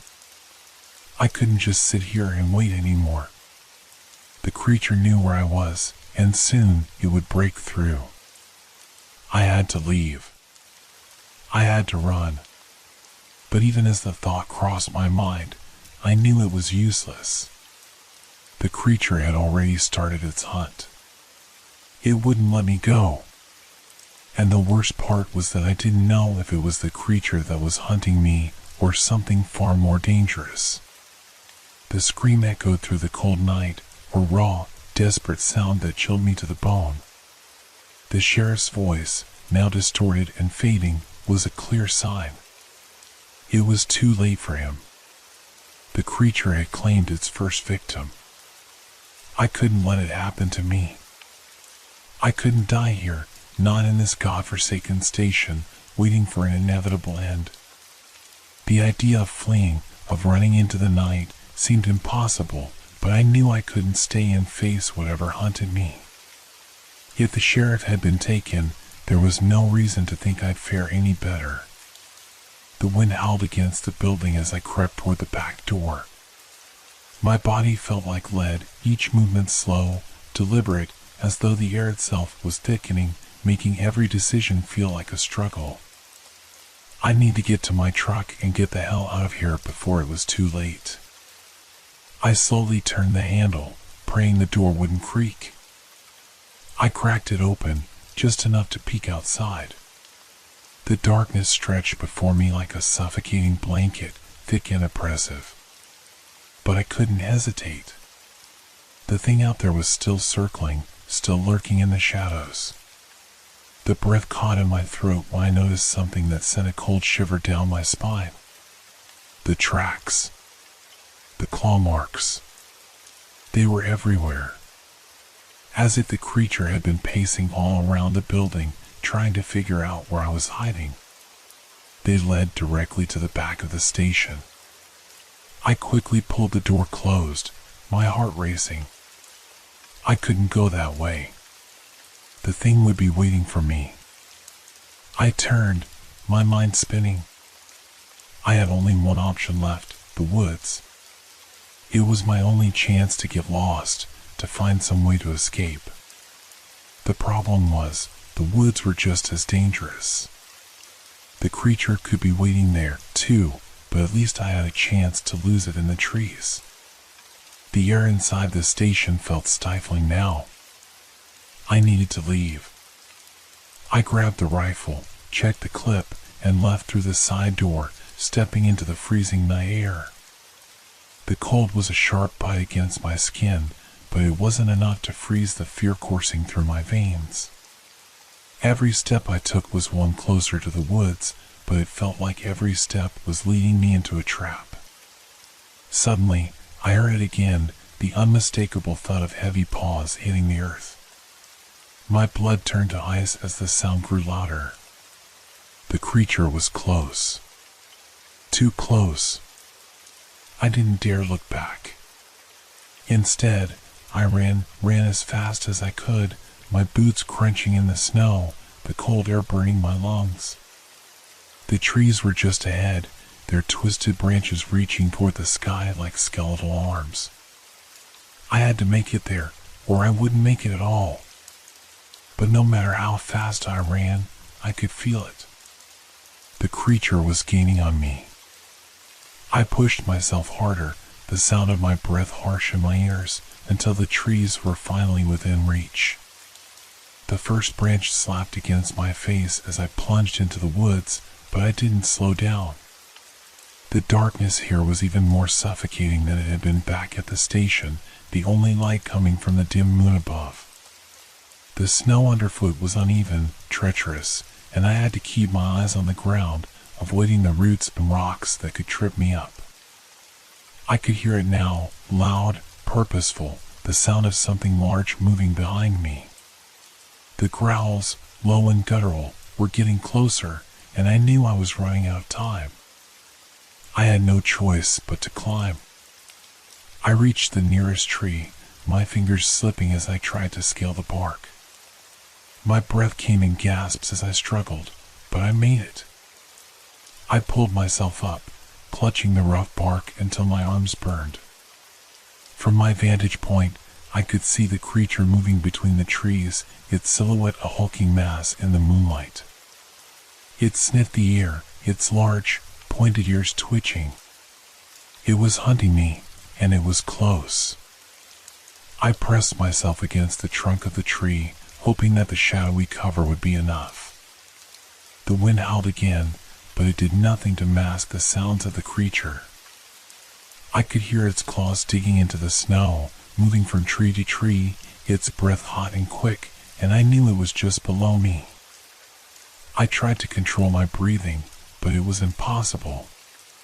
The air felt thick, heavy with anticipation, and every sound seemed to reverberate in my ears. I could hear the creature growling, pacing, just beneath my hiding spot. For what felt like hours, I stayed as still as possible, barely daring to breathe. But then, something changed. The growling stopped. I dared to glance downward, my heart in my throat. The creature was no longer pacing. It was standing still, staring straight at the base of my tree. I could see the glimmer of its eyes, yellow, predatory, and I knew it had smelled me. A growl rumbled deep in its chest, the sound vibrating through the trees. The creature was sizing me up, trying to decide how best to end this. I had to act. I reached for my rifle, but as I did, something in the distance caught my movement. A shadow, dark and ominous, moved through the trees. It wasn't the creature. It was something else, something far worse. I blinked, my mind trying to make sense of it, but the figure was already gone.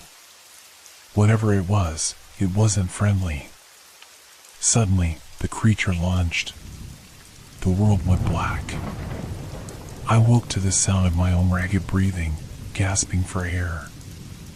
My head throbbed painfully as I tried to focus on my surroundings. The familiar trees were gone, replaced by cold stone walls. The darkness that had swallowed me whole was still there, but now it was thicker, suffocating. It wasn't the wilderness anymore. I was no longer in the woods. I sat up, my body aching, every muscle stiff. My hands were bound tightly behind my back. Panic surged through me as I tried to push myself up, but I couldn't. The weight of the situation crashed down on me as I realized where I was. The old mine. I had been here before, years ago, when I was a kid. My father used to bring me out to these caves, long since abandoned, to tell me stories about the things that lived beneath the earth. I hadn't believed him back then. I never thought I would be back here, not like this. I heard it then, the scratching sound, soft and relentless. The same noise I'd heard before, echoing in the distance. The sound that had driven me to the edge of madness. The creature was close. I struggled against the ropes, but they wouldn't budge. My mind raced. I had to get free. I had to survive. But the cold grip of fear was starting to take hold. The creature was too close, and there was nowhere to run. This time, it wasn't just hunting me, it had trapped me. Then, I heard footsteps. Slow. Methodical. The same heavy, deliberate steps that had haunted me all night. It was the creature. The air around me shifted as something moved through the darkness. My pulse quickened, the blood pounding in my ears. The creature stepped into the faint light, its hulking form towering in the narrow corridor of the mine. Its eyes glowed, those terrible, yellow eyes. The beast stood still for a moment, staring at me, and in that moment, I saw something in its gaze that chilled me even further: intelligence. It wasn't just hunting. It was playing with me. A twisted growl rumbled from deep within its chest, and the sound made my stomach twist. I could feel the cold sweat beading on my forehead, my hands trembling as I fought to remain composed. "Please," I whispered, not even knowing if it could understand me. "What do you want?" The creature tilted its head, as if contemplating the question. It took a step closer, and I could hear the rasp of its breath. There was a shift in the air, a sudden, oppressive weight, as though the creature wasn't just a monster, but something far older. Something ancient. I could see the sharpness of its claws, the muscles rippling beneath its dark fur. It wasn't just a werewolf anymore. It was a predator, a force of nature, something from a nightmare. And then it spoke. The voice was low, guttural, almost human, but twisted. "Survival," it growled, its breath hot against my face. "You survive. You survive, or you die." It was the sheriff's voice, twisted and warped by whatever had happened to him. The realization hit me like a punch to the gut. The sheriff hadn't just been killed. He'd been changed. He had become part of whatever this creature was. The beast leaned closer, its breath now a terrible, suffocating presence. I couldn't move. I couldn't breathe. The fear was paralyzing, and every instinct in me screamed to run, to escape, but there was nowhere to go. Then, with terrifying speed, the creature's hand shot forward. It wasn't a claw, but something more, something that seemed to shift and writhe, almost like a weapon forged from bone and shadow. The creature grabbed my arm, lifting me off the ground effortlessly. I could see the sharp gleam of its teeth now, its mouth opening wide as if savoring the moment. My heart thudded painfully in my chest. There was nothing I could do. No escape. No chance. But then, just as quickly, the creature paused. It turned its head, listening to something distant. Something beyond the walls of the mine. I didn't dare breathe, not wanting to alert it. A faint whisper reached my ears, barely audible, but unmistakable. "Run." It was the sheriff. Or what was left of him. His voice, tortured and strained, seemed to float in the air, carrying through the cavernous space. The creature's grip loosened for just a moment, distracted by the voice that called out from the darkness. It was enough. I twisted my body, using the moment of hesitation to break free. The ropes binding me were still tight, but I used my legs to kick against the floor, pushing myself away from the creature. I scrambled backward, desperate to get away. I didn't know where I was going, but I had to move. I had to survive. I stumbled through the narrow passageways of the mine, the cold stone walls closing in around me. The creature's growl echoed from behind, but I couldn't stop now. The whisper, the warning, it meant something. There was a chance. Maybe the sheriff's spirit had not been completely consumed. Maybe there was still something left of him to help me. The darkness in the mine was suffocating, but I pushed forward, finding a narrow gap between the rocks. A way out. The fresh air of the night hit me like a shock, and for a split second, I thought I had made it. But as I stepped into the open, the world tilted. There was no moon. No stars. Only darkness. And then, I heard it again, the sound of heavy paws. I wasn't alone. I was never meant to escape.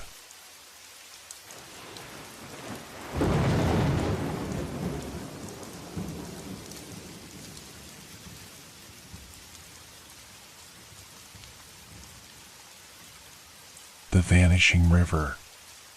It started as a strange whisper. At first, I thought it was just the wind, or perhaps my mind playing tricks on me. But then it came again. A low hum, like the murmur of water, growing fainter and fainter each day.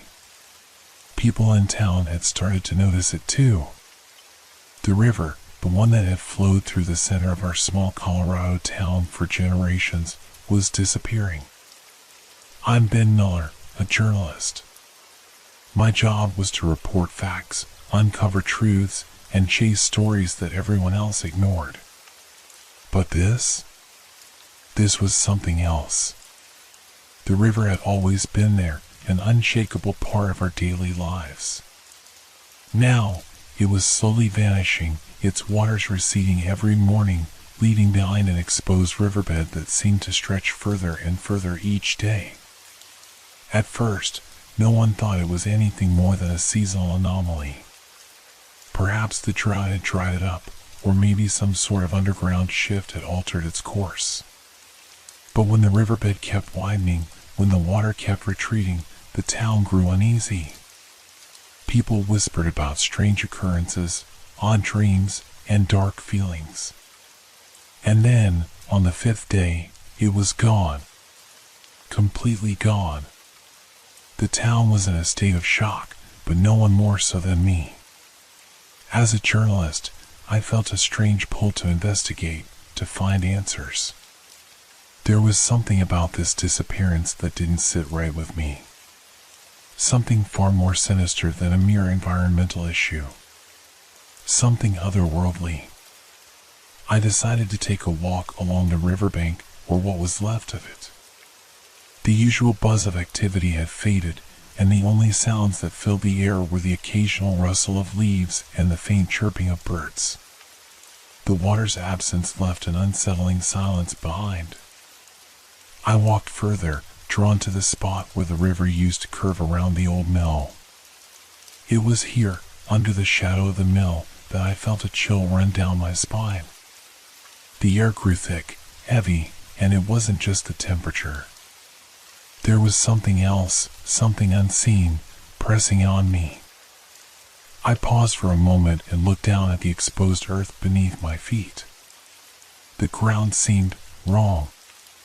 It wasn't solid like I expected. There was an odd give to it, a slight vibration that made me feel like I was standing on the edge of something vast, something unfathomable. I knelt down and touched the soil. It was cold, but colder than it should have been. My fingers sank slightly into the ground, as if it were softer than usual. The sensation sent a shiver through me, and I stood up quickly. That's when I saw it. A ripple. Not on the water, but on the ground itself. The earth shifted, as though something beneath the surface was moving. I took a step back, heart pounding, a sense of dread building in my chest. Was it an earthquake? But no, there was no tremor, no rumble. The ground remained still except for that one ripple. And then, I saw something that made my blood run cold. A shadow. It was a faint shape at first, nothing more than a flicker out of the corner of my eye. But when I turned to face it directly, it was gone. Just like that. Vanished. I swallowed hard, trying to shake the eerie feeling that had crept up my spine. Maybe it was nothing. Maybe I was just seeing things, my mind conjuring images in the absence of the river. But there was no denying the strange tension in the air. I turned to leave, but that's when I heard it, a low, distant sound. At first, I thought it was just the wind again, but no. This was different. It was too rhythmic, too deliberate. Like footsteps. Heavy footsteps. I froze, listening, trying to determine where they were coming from. The sound was unmistakable. Something was moving towards me. I didn't wait to find out what. I turned and ran, my feet pounding against the dirt, the sound of my own heartbeat thundering in my ears. My mind raced, but the more I tried to rationalize it, the less sense it made. The air was too still for anyone else to be out there. There were no other footsteps, no sounds of life. Just that one steady thump, thump, thump. By the time I reached the town's edge, I felt a strange sense of relief. But it wasn't enough. I couldn't shake the feeling that something was still out there, something following me, something that had been watching me since I first set foot along the riverbank. I couldn't explain it, but deep down, I knew this wasn't just about a missing river. Something was happening. Something darker. And it was just getting started. The town tried to carry on with its life, but we all knew something was wrong. The river's disappearance hadn't just affected the landscape, it had shifted the very mood of the place. People grew quieter, their eyes darting nervously as if they were constantly waiting for something to happen. The normal hum of everyday life, the chatter of neighbors, the clink of dishes in cafes, had turned into a soft murmur, like we were all whispering, afraid to speak too loudly. I couldn't stop thinking about what I had heard that day, the footsteps, the strange ripple in the earth, the flicker of shadows just beyond the edge of my vision. Every time I closed my eyes, the image of those dark shapes haunted me. I couldn't explain it, and that only made it worse. The lack of answers gnawed at my mind, but even more, the overwhelming feeling of being watched made me question my own sanity. The next morning, I decided to go back. I had to. I couldn't rest until I understood what was happening. The town had already started organizing a small search party, though they didn't think they'd find anything. Some thought the river had simply moved underground, and others blamed the construction projects upstream. I knew it was more than that. Something far darker was at play, and it wasn't just the river that was disappearing. Something, or someone, was taking the very fabric of this place. I packed a small bag with essentials, water, flashlight, notebook, and made my way to the riverbank once again. As I approached, the air felt thick, like a storm was about to break.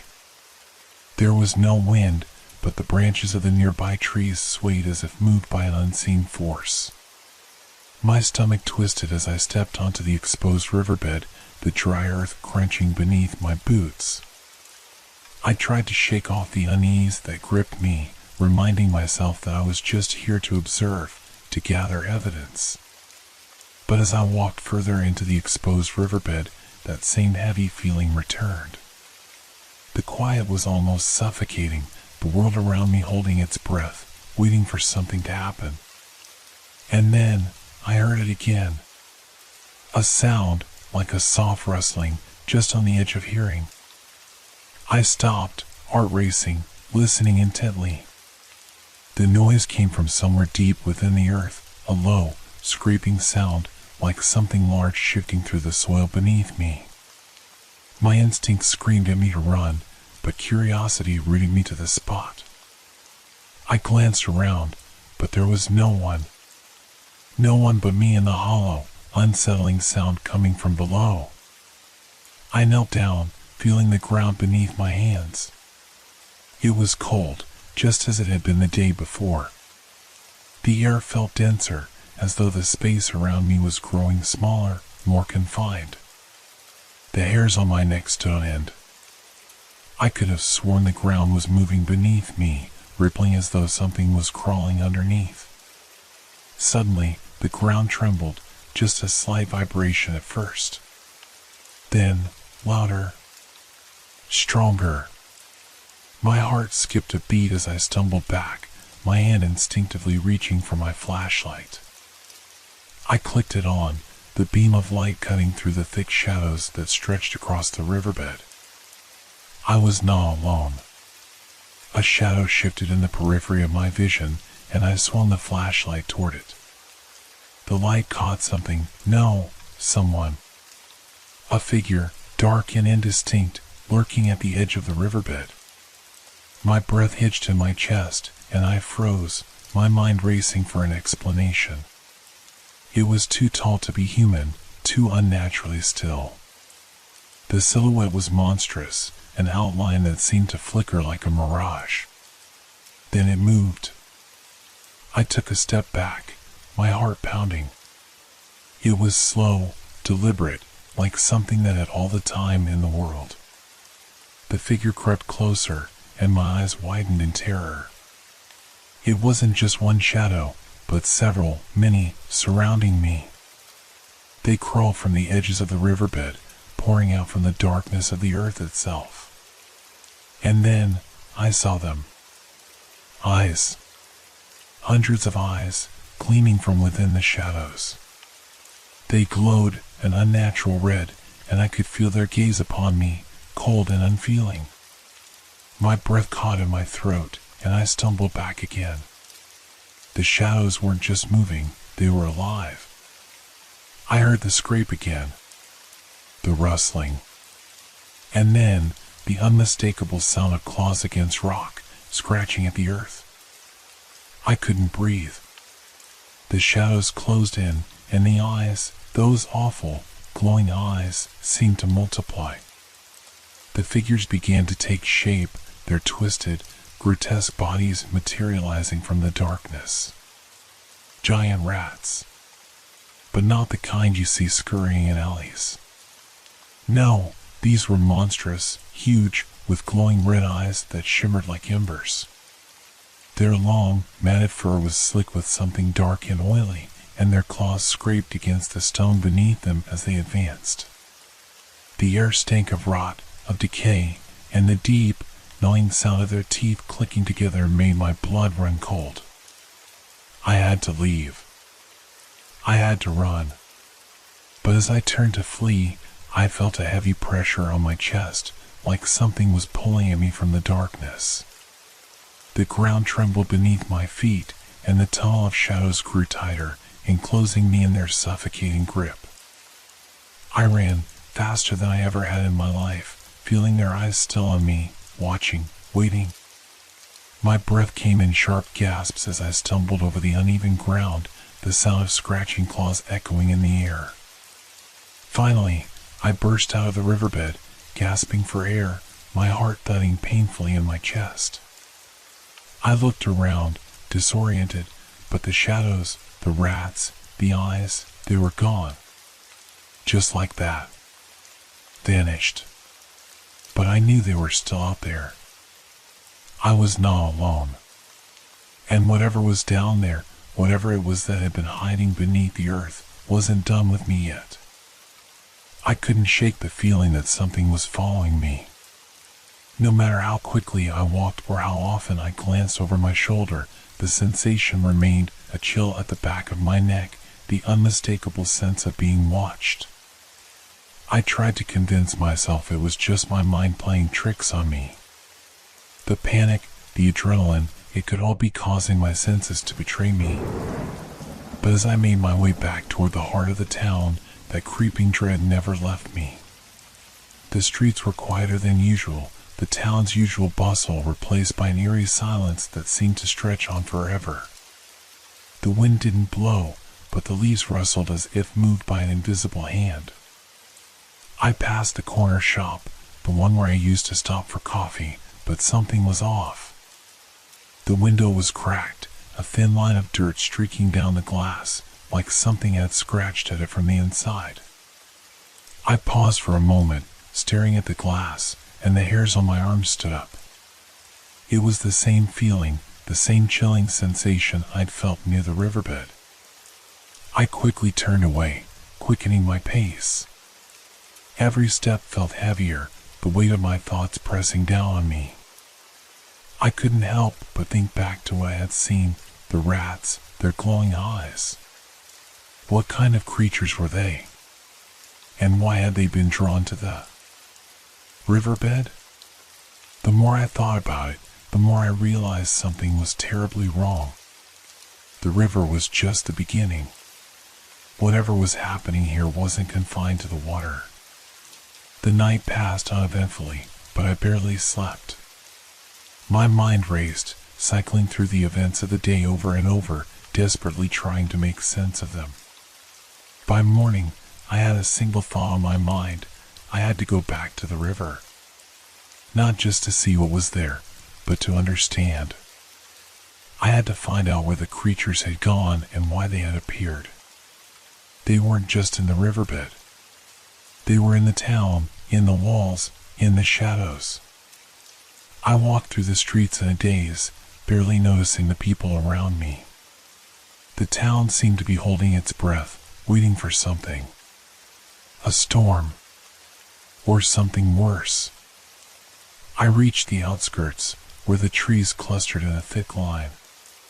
The air felt heavier here, more oppressive, like the atmosphere itself was thick with the weight of unsaid things.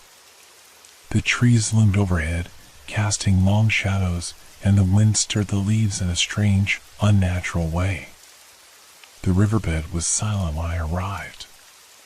No scraping, no rustling, no sign of anything unusual.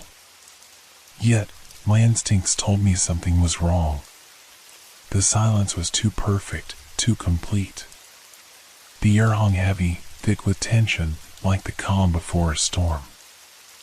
I stepped forward carefully, each movement deliberate as I scanned the ground around me. The shadows stretched long in the early morning light, but there was no sign of the rats, no eyes glowing from the dark. I let out a breath, but it caught in my throat when I saw something. Something I hadn't noticed before. A trail. The earth was disturbed in a line, as if something had been dragged across it. Not just a few small marks, but deep gouges in the ground, as if claws had raked through the soil. The marks led toward a small cave opening that I hadn't seen before. It was partially concealed by a mass of twisted vines, but the entrance was wide enough to fit a person if they were willing to crawl through. Without thinking, I followed the trail.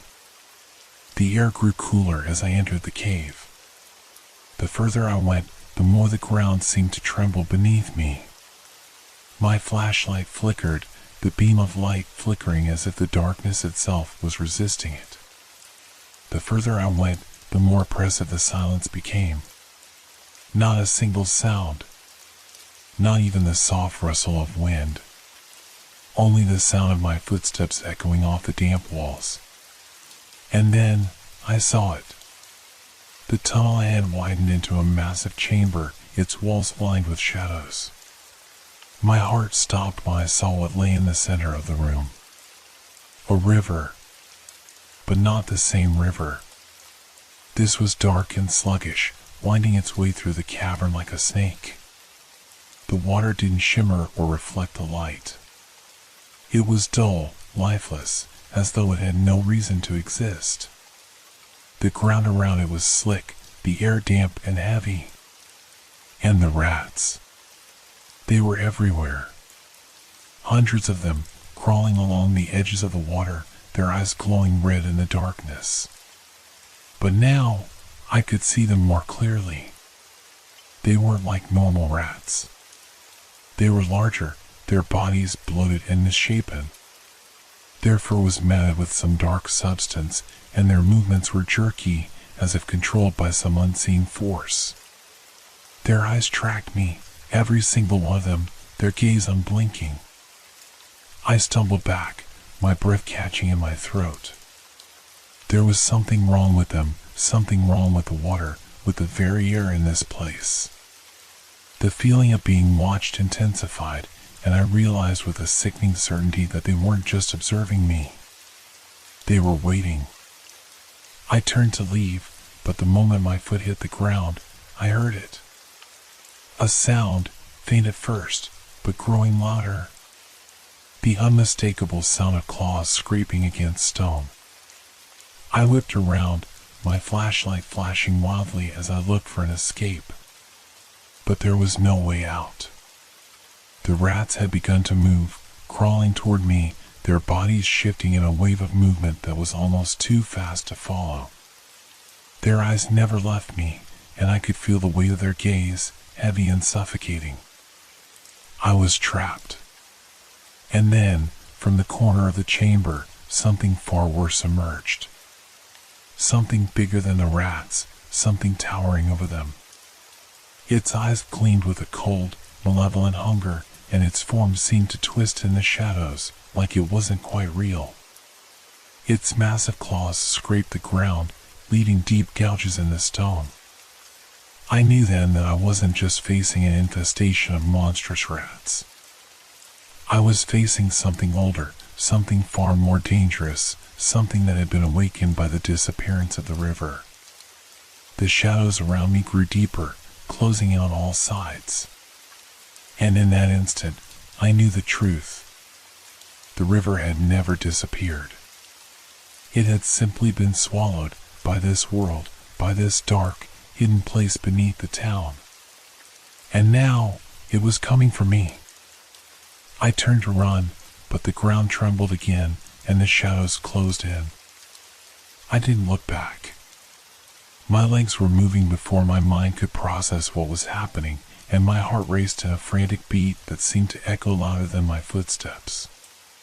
The air grew thicker, and each breath felt heavier, as though the very atmosphere in the cavern was suffocating me. I pushed forward, blindly stumbling through the darkness, the light from my flashlight trembling in my hands. The sound of scratching claws grew louder, closer. The rats weren't far behind. I could feel their presence, their eyes boring into me like cold needles. And the thing that towered over them, its form shifting in the shadows, was still out there, waiting, watching. It wasn't in a hurry, but I could tell it was patient. It didn't need to chase me, it was already where I needed to go. The tunnel twisted and turned, and I found myself lost, my bearings disoriented. Every corner I turned seemed to only lead deeper into the darkness. I heard the scuttling of tiny feet, the flickering of the rats as they closed in. They had surrounded me now, their numbers far beyond what I could comprehend. How could so many creatures fit in this underground hell? A screech echoed from behind me. I dared to glance over my shoulder, and that was when I saw them. The rats had formed a wall, an army of them, all moving in perfect unison, their eyes burning bright red. They were relentless. I had nowhere to run. The only escape, it seemed, was forward, into the heart of the darkness. My mind raced for a plan, for some way out of this nightmare, but the overwhelming fear clawed my thoughts. My chest was tight, my breath ragged. The deeper I ran, the more I realized that this wasn't just some underground infestation. This was something otherworldly. And then I saw it. A small crack in the wall. It was barely visible, a thin line of light, but I had no choice. I threw myself toward it, scraping my hands against the cold stone as I crawled through the narrow gap. My body was trembling, but I pushed through, ignoring the sharp pain in my legs and arms. When I made it through, I found myself in a larger chamber. The air was colder here, the space feeling vast and oppressive. The walls were covered in strange markings, symbols that seemed to shift as my eyes moved over them, as though they were alive, watching me. I tried to steady my breath. There was no sign of the rats, no sign of the creature either, but I knew they were still there. The tunnel had split in two directions, one leading toward a deep, unlit abyss, the other a narrow, jagged passage that seemed to go upward. I had no idea where either path would lead, but I had to choose. I could feel the ground shifting beneath me, like it was alive, like the cavern itself was trying to pull me down. The sound of rats in the distance, a soft, constant scratching, reached my ears. I couldn't let them catch up. I didn't want to know what would happen if they did. I chose the narrow path, forcing myself to crawl upwards. The walls scraped against my skin, the jagged rocks tearing at my clothes, but I kept moving. The tunnel seemed to stretch endlessly, narrowing with every step. My flashlight flickered again, and for a moment, I was surrounded by nothing but pitch blackness. Then, a faint light appeared ahead of me. I hesitated. Was it another trap? Or was it a way out? My curiosity pushed me forward, and soon I found myself at the edge of a vast chamber. This one was different, cleaner, almost serene, as if untouched by the horrors below. The walls here were smooth, carved into an intricate pattern that stretched up to the ceiling. At the center of the chamber, a large pool of water lay still. The surface of the water reflected the faint light like a mirror, but there was something wrong with it. It wasn't just water, it was darker, deeper than anything I had seen above ground. Something stirred in the depths. I felt the hairs on my neck rise again. A cold chill spread through me as I instinctively took a step back. The air was thick with a low, humming vibration, as though the very ground was alive, breathing. Then, I saw it. A figure. It was barely visible at first, standing in the center of the pool. The figure was tall, its features obscured by shadows, but the outline was unmistakable. It was human, at least in shape, but its movements were unnatural, jerky. It was like the figure was being pulled by some invisible force, its limbs stretching and contracting as though it was being manipulated by something far greater than itself. My heart stopped in my chest. The creature, the one that had been hunting me, was here. I stumbled backward, my flashlight slipping from my hands and clattering to the ground. The sound of its fall was deafening in the silence that had overtaken the cavern. The figure in the pool slowly turned toward me. I could see its eyes now, glowing with an unnatural light, red and filled with malice. Its mouth opened, revealing sharp, jagged teeth, and a low, guttural growl escaped its throat. It wasn't human. It was something older. Something from a time long forgotten. And it had been waiting for me. The air around me thickened, suffocating. The water in the pool began to ripple, as if something was stirring beneath its surface. I could feel the floor shifting beneath me, the very ground coming alive, pulling me closer to the edge. I tried to scream, but the sound caught in my throat.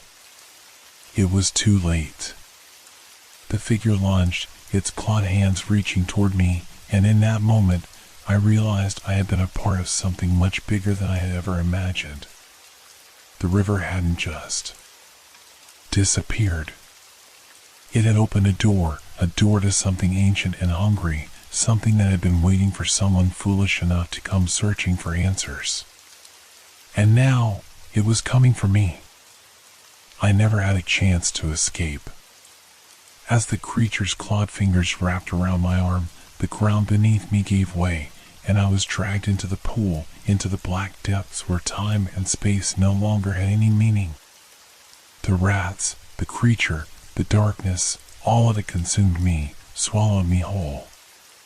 The world above was gone. And I, too, had become part of it. The world above was gone.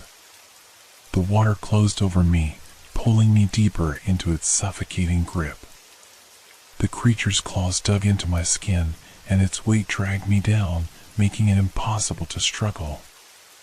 The cold was unbearable, freezing my bones as I was pulled further into the abyss. I gasped for air, but the water filled my lungs, heavy and dark. I could no longer feel my body.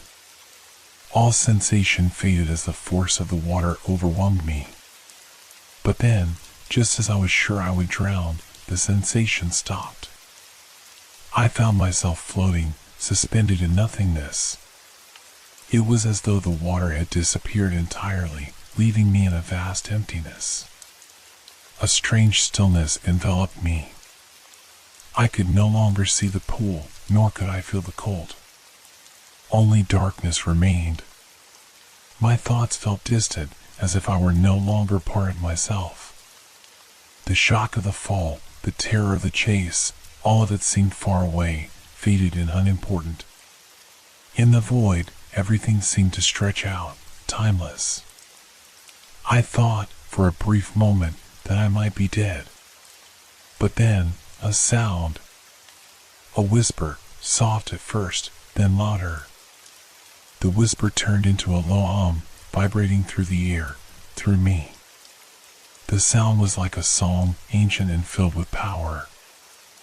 I couldn't understand it, but I could feel it, resonating deep within me, pulling me forward. I opened my eyes. I was standing again, or at least, I was upright. The sensation of floating was replaced by the feeling of solid ground beneath my feet. The darkness remained, but now there was a subtle shift, a flicker of movement on the edges of my vision. Ahead of me, there was light. Not natural light, but something otherworldly.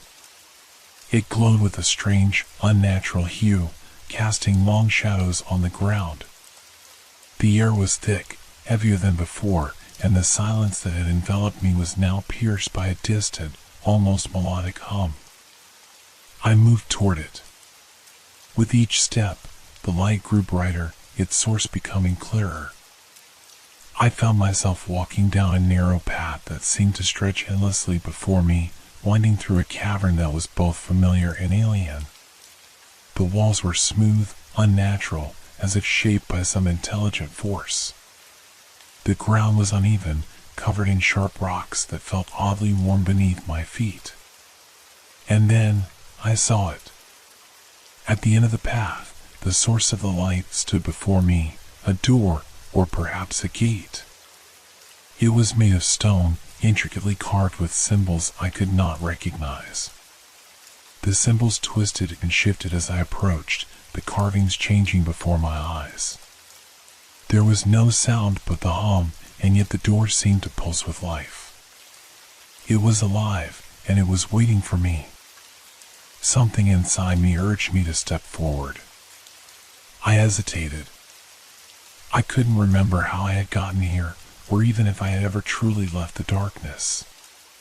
Everything felt unreal now, distorted. The rats, the creature, the water, were they just fragments of my mind?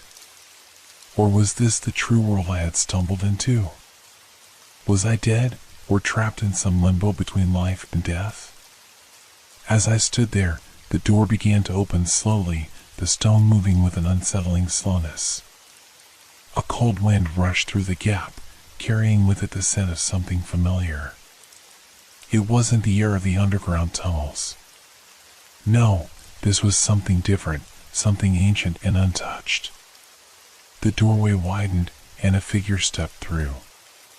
It wasn't human, nor was it like the creature I had seen before.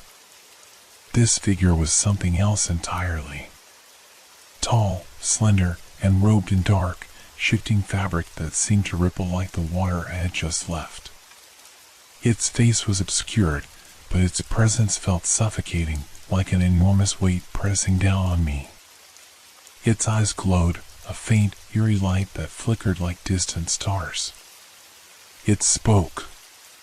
Not in words, but in a language that vibrated within my mind, resonating with the same hum I had heard before.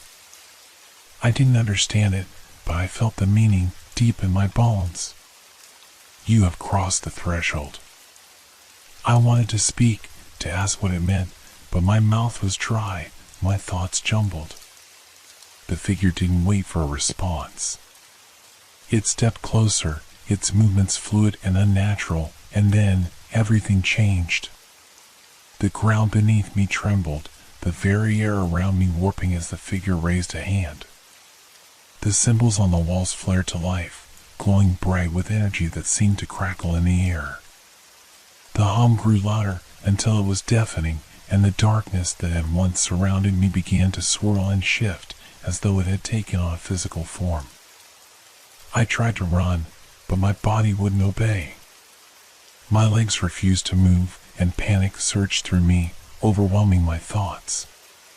The figure's hand reached toward me, and the air around it seemed to warp, like gravity itself was bending.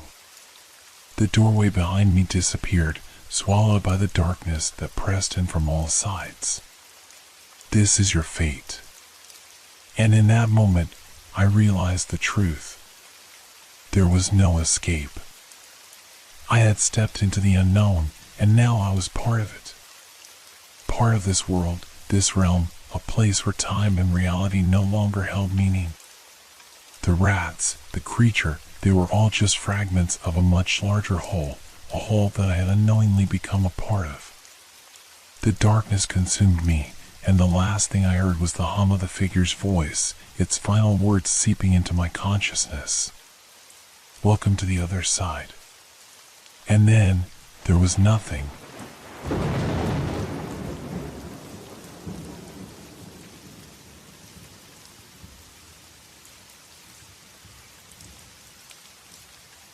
The one who stands behind the door. It all started on a quiet night in a small town nestled in the southwestern part of the country. A town where nothing much ever happened, where everyone knew each other by name and the rhythm of life seemed predictable. Yet, on that particular evening, something shifted. Something unsettling, something that made the hairs on the back of my neck stand up. I remember the moment clearly, the faint knock on my door. It was late, well past midnight. I had been sitting on the couch, reading a book, the low hum of the refrigerator and the occasional creak of the house settling my only company. The town was asleep, the only sounds being the rustling of leaves outside in the autumn breeze. Then, the knock. Soft at first, almost gentle, as if someone was unsure whether they should disturb the silence. It was followed by another, more forceful tap. I froze. My eyes darted to the door. Who could it be at this hour? I didn't have many visitors, and the neighbors, well, they were all asleep. I told myself it was nothing, just a figment of my imagination or the wind playing tricks. But as I looked at the door, a chill ran down my spine.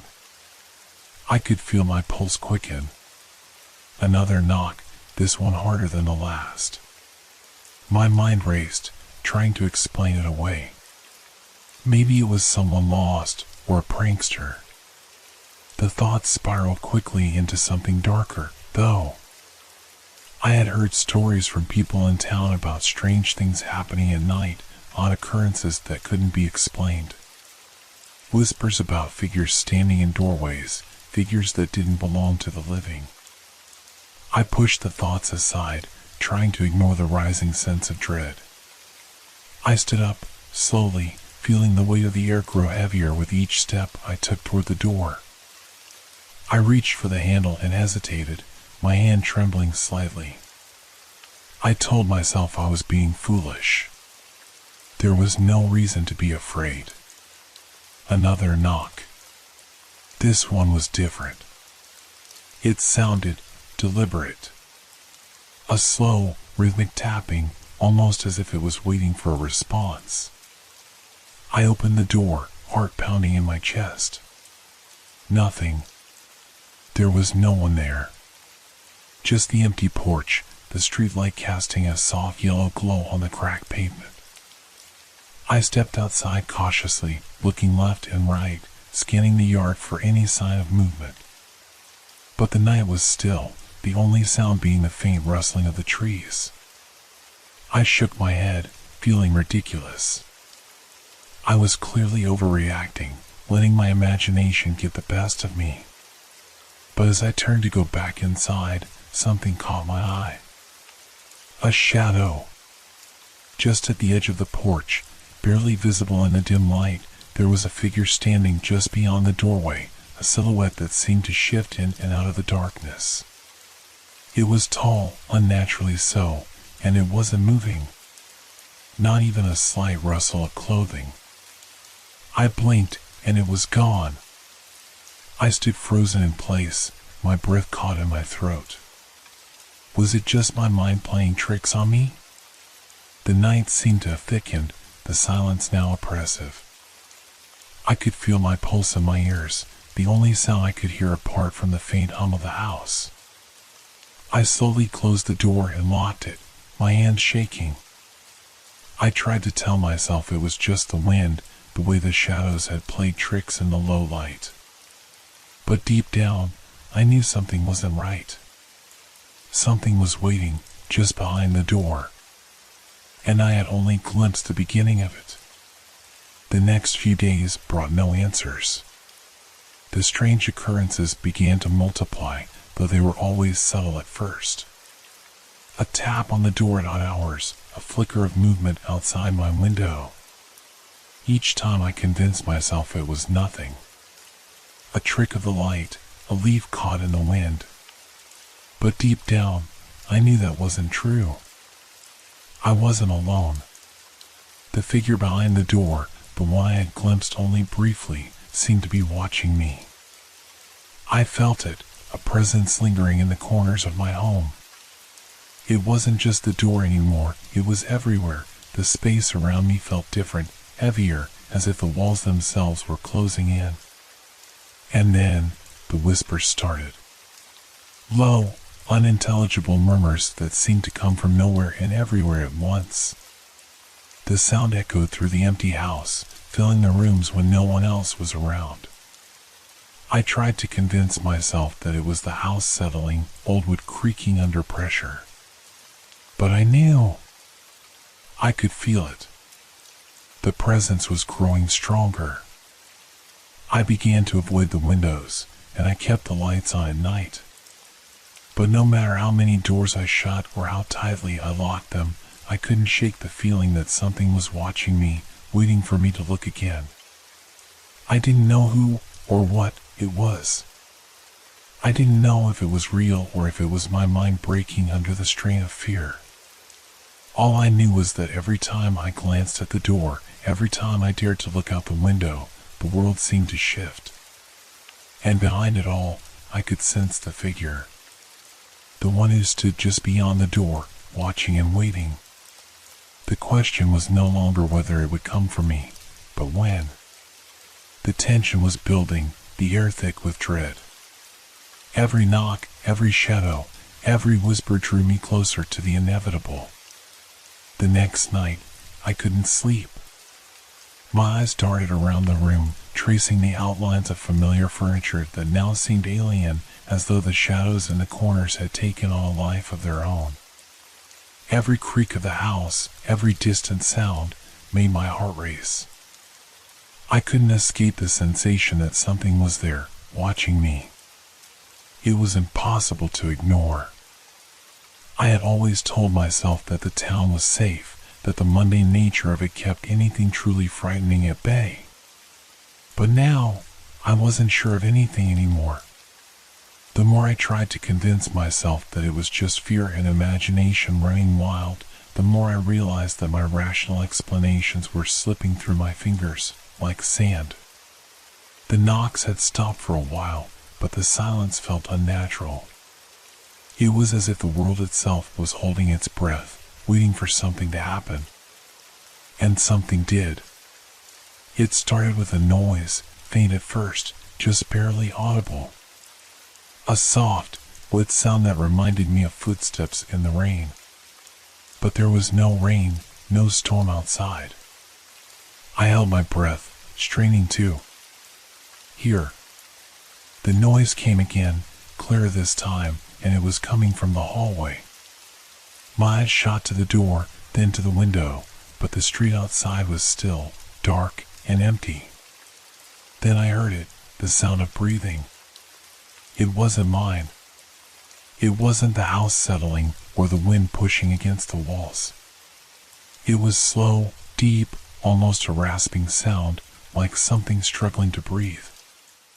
I froze, my mind racing. My eyes kept flicking toward the door. Should I check? What if it was just a trick? What if I opened it and... No. I couldn't. I squeezed my eyes shut, trying to calm my mind. It was just the stress, the lack of sleep. It was all in my head. But then it came again, closer this time. That heavy, wheezing breath just outside the door. I could feel it pressing against the wood, the air thickening as if something was waiting for me to move. I couldn't stay there, not with that sound, not with the pressure building in the room, suffocating me. But I couldn't leave either, not knowing what might be lurking out there. Another breath. And then, something shifted. A slight movement. I could hear it now, unmistakable, the sound of something large, scraping against the floorboards in the hallway. Was it a person? No, it was too heavy, too slow, like a predator stalking its prey. I had heard enough to know what it was, but I refused to believe it.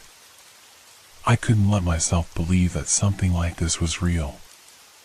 I edged toward the door, my hand shaking as I reached for the handle. The breath, so close now, seemed to stop. The hallway outside felt eerily silent. My heart thudded in my chest as I slowly twisted the knob and pulled the door open. Nothing. The hallway was empty. There was no one there. Just the pale glow of the hallway light casting long shadows along the walls. But that didn't make sense. I could feel it. The air was wrong. The very atmosphere was thick with dread. I stepped into the hallway, my footsteps too loud in the otherwise quiet house. I turned left and right, scanning the space for anything unusual, anything that could explain the breathing, the movement. Then I heard it again. That low, guttural wheeze. It was coming from behind me. I spun around. There, standing just at the edge of the shadows, was a figure. Tall, looming, its outline indistinct in the dim light. The darkness seemed to cling to it, and for a moment, I wondered if it was merely a trick of the shadows. But no! I could see it clearly now. The shape was too solid, too real. I felt my stomach twist in terror, a cold sweat breaking out across my skin. It was humanoid in form, but wrong. The figure's proportions were unnatural, its limbs elongated, its posture almost animalistic, as if it was caught in a perpetual crouch. But what struck me most were its eyes. Eyes that glowed faintly in the darkness, reflecting a cold, unholy light. They didn't blink. They didn't move. They just watched. I couldn't breathe. My heart pounded in my chest, my throat tightening as the realization hit me with full force. It was real. The thing behind the door was real. For a moment, time seemed to stretch. The figure remained motionless, watching me as I stood frozen in terror. My mind screamed at me to run, but my legs wouldn't move. I wanted to scream, but the sound caught in my throat. Then it moved. Slowly, deliberately, like it was savoring my fear. I stumbled backward, but my feet wouldn't cooperate, and I tripped over something, a chair, the table, falling to the floor. The figure didn't flinch. It didn't make a sound, just continued to move toward me, its feet making no noise on the floor. It was almost floating. A coldness seeped into the air around it, like a frozen wind was emanating from the creature itself. I felt my skin go numb as its presence pressed closer, suffocating me. I scrambled to my feet, my mind still struggling to comprehend what was happening. I had to get away, had to get out of the house, but I couldn't move. It was too close now, the figure towering over me. Its eyes locked onto mine, and I felt my body betray me, freezing under its gaze. Then I heard it, a sound, a soft clicking noise, like fingers snapping, though no one was touching anything. And that's when I understood. The figure wasn't alone. I looked over its shoulder, and there, in the dim light, I saw more eyes. Dozens of them, gleaming faintly in the shadows, watching me, waiting. I gasped, choking on my own breath. It wasn't one thing standing behind the door. It was many, and they were closing in. I couldn't move. My legs were paralyzed, my mind clouded with terror as I stared at the figure in front of me. The creature, still silent, stood motionless, yet I could feel the pressure of its presence growing, expanding. The dim light in the hallway flickered, casting eerie shadows that seemed to dance and writhe like living things. The coldness, that unnatural chill, deepened. I could feel it on my skin, like icy tendrils reaching out to grip my very soul. I opened my mouth to scream, but no sound came out. My throat was dry, constricted by a force greater than fear itself. The figure's eyes were locked onto mine, and as they glowed brighter, I could feel my thoughts slipping away. It was as if the creature was draining me, pulling my very will into its gaze. Then, behind it, the darkness seemed to grow, and I saw movement. The other eyes, more of them, slowly emerging from the shadows. They were everywhere now, all around me, their reflections cold and predatory. They seemed to blink in unison, like a horde of watchful, hungry creatures waiting for a signal to strike. I couldn't breathe. The air felt thick, suffocating. The coldness pressed down on me, as if the very walls of the house were closing in. The door behind me, once my only escape, now seemed like the entrance to a tomb. I was trapped. There was no way out. I tried to tear my eyes away from the figure, but my body refused to listen. The others were closer now, their shapes barely visible in the flickering light, but I could hear them scratching, skittering, moving like rats in the dark. It was a low, frantic sound, and it filled the air with a growing sense of dread. In a moment of clarity, a part of me screamed for action. Run, I told myself. But how could I? My legs were frozen. My heart was pounding so loudly I could hear it in my ears. My breath came in shallow gasps as I fought to stay conscious, to break free from the paralysis. I heard a scraping sound, sharp, like nails dragging along stone. It came from behind the creature, from the shadows. I turned my head slightly, and that's when I saw it. A hand, or what might have once been a hand. It was skeletal, long fingers ending in claws that scraped the floor with a horrible screech. Then, another appeared, and another. The shadows were alive, crawling along the walls, emerging from the corners like spiders. I could see now, these creatures weren't just standing behind the door. They were part of the house, woven into the very fabric of the walls themselves. The wood groaned under their weight, the floorboards creaking in protest. I wasn't just in danger from the figure in front of me, I was surrounded. I closed my eyes, desperate to escape the nightmare, but the sounds only grew louder. The breathing, the scraping, the low, rumbling growl that came from deep within the walls, vibrating the floor beneath me. And then, suddenly, the silence fell.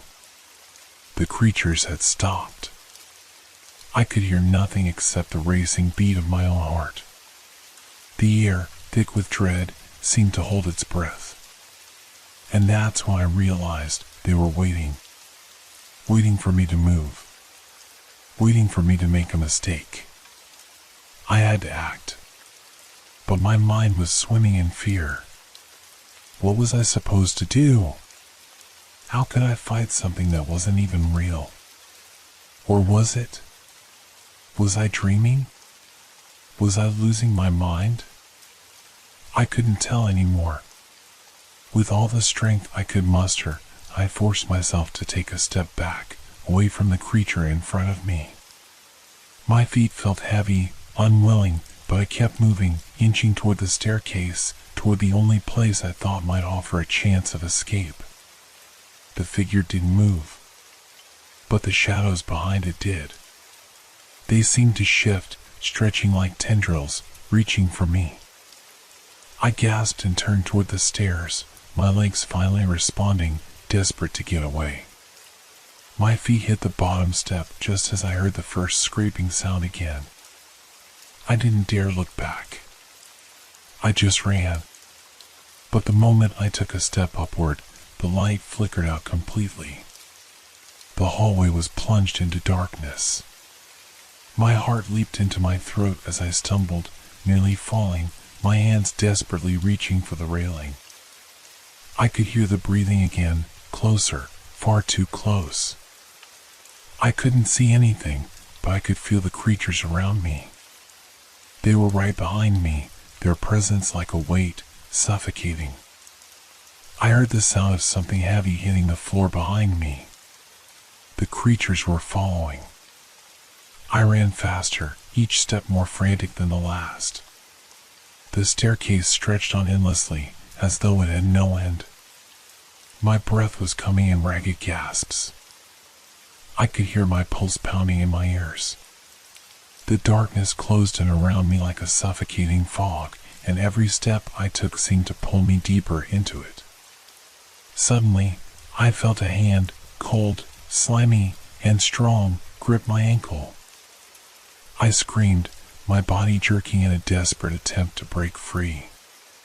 My foot slipped, and I fell forward, tumbling down the stairs. I hit the ground hard, pain shooting through my body. But there was no time to stop.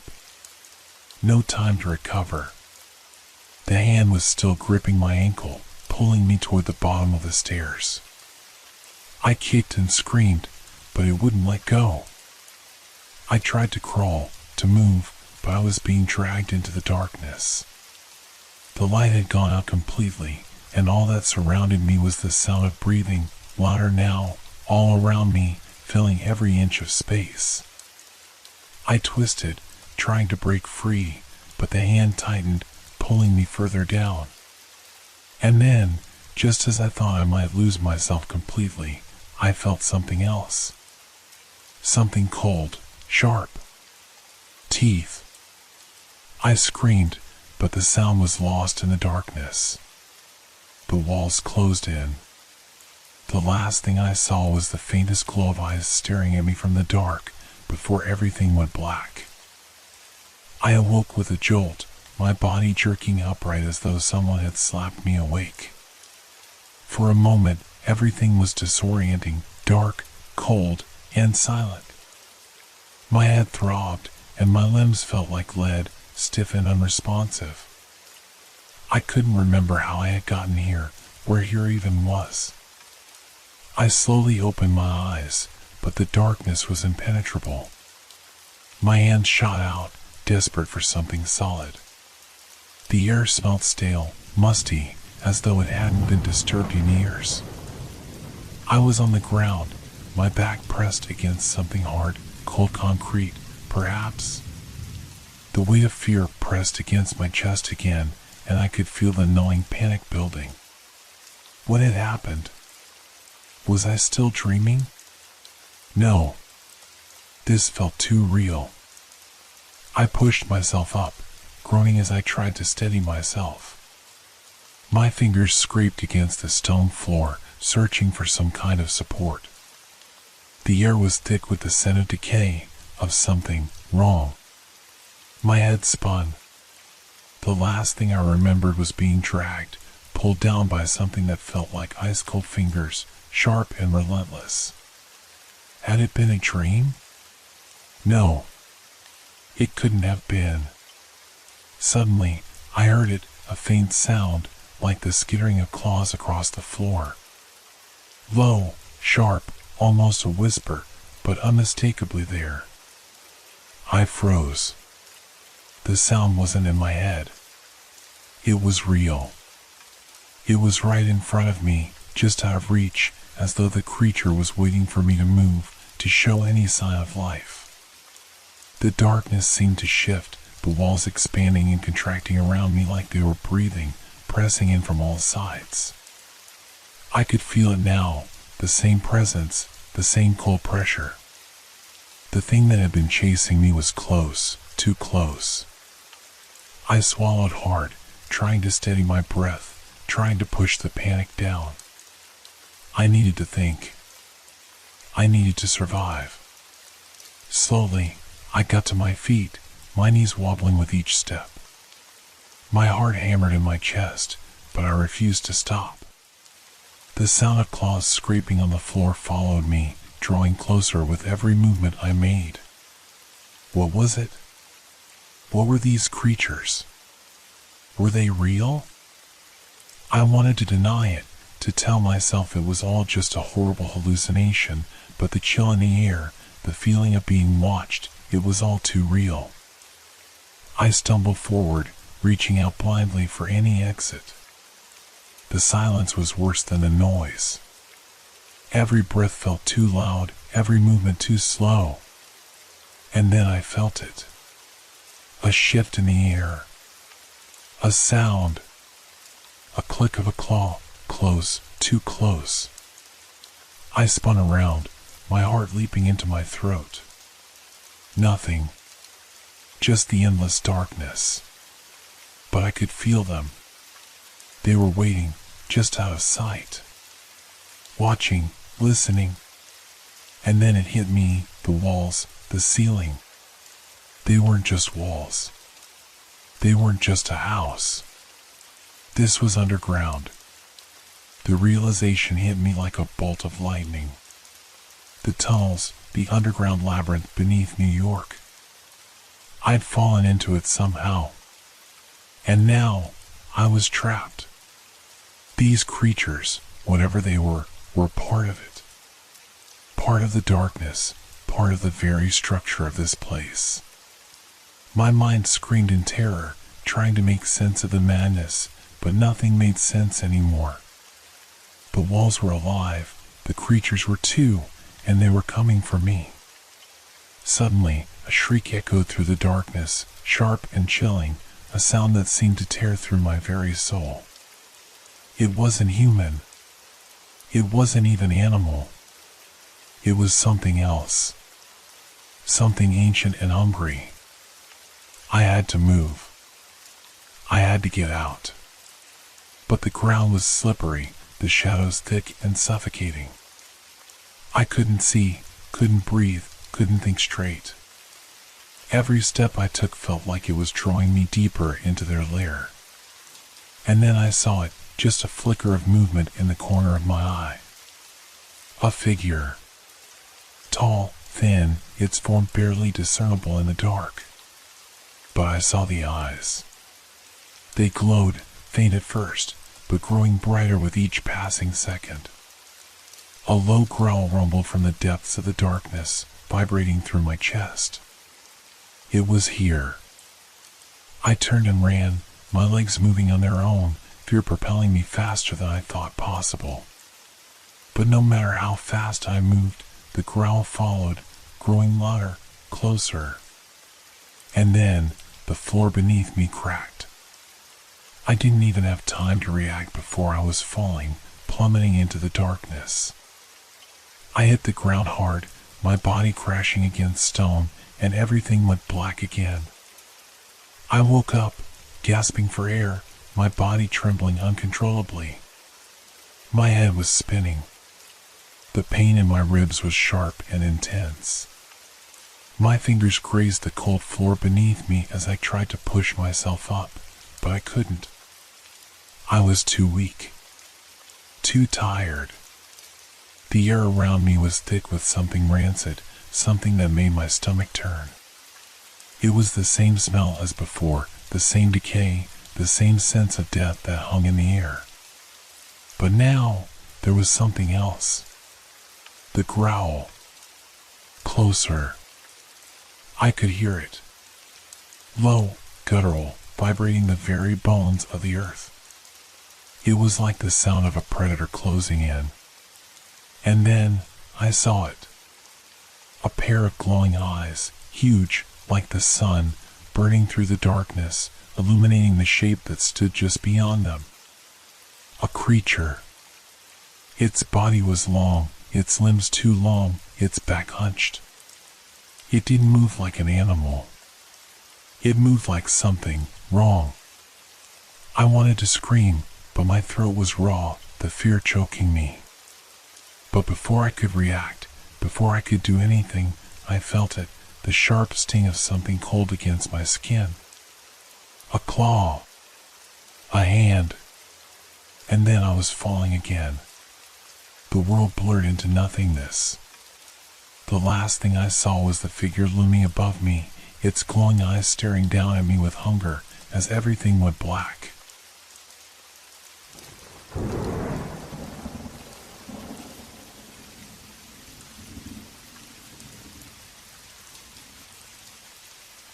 Isolation.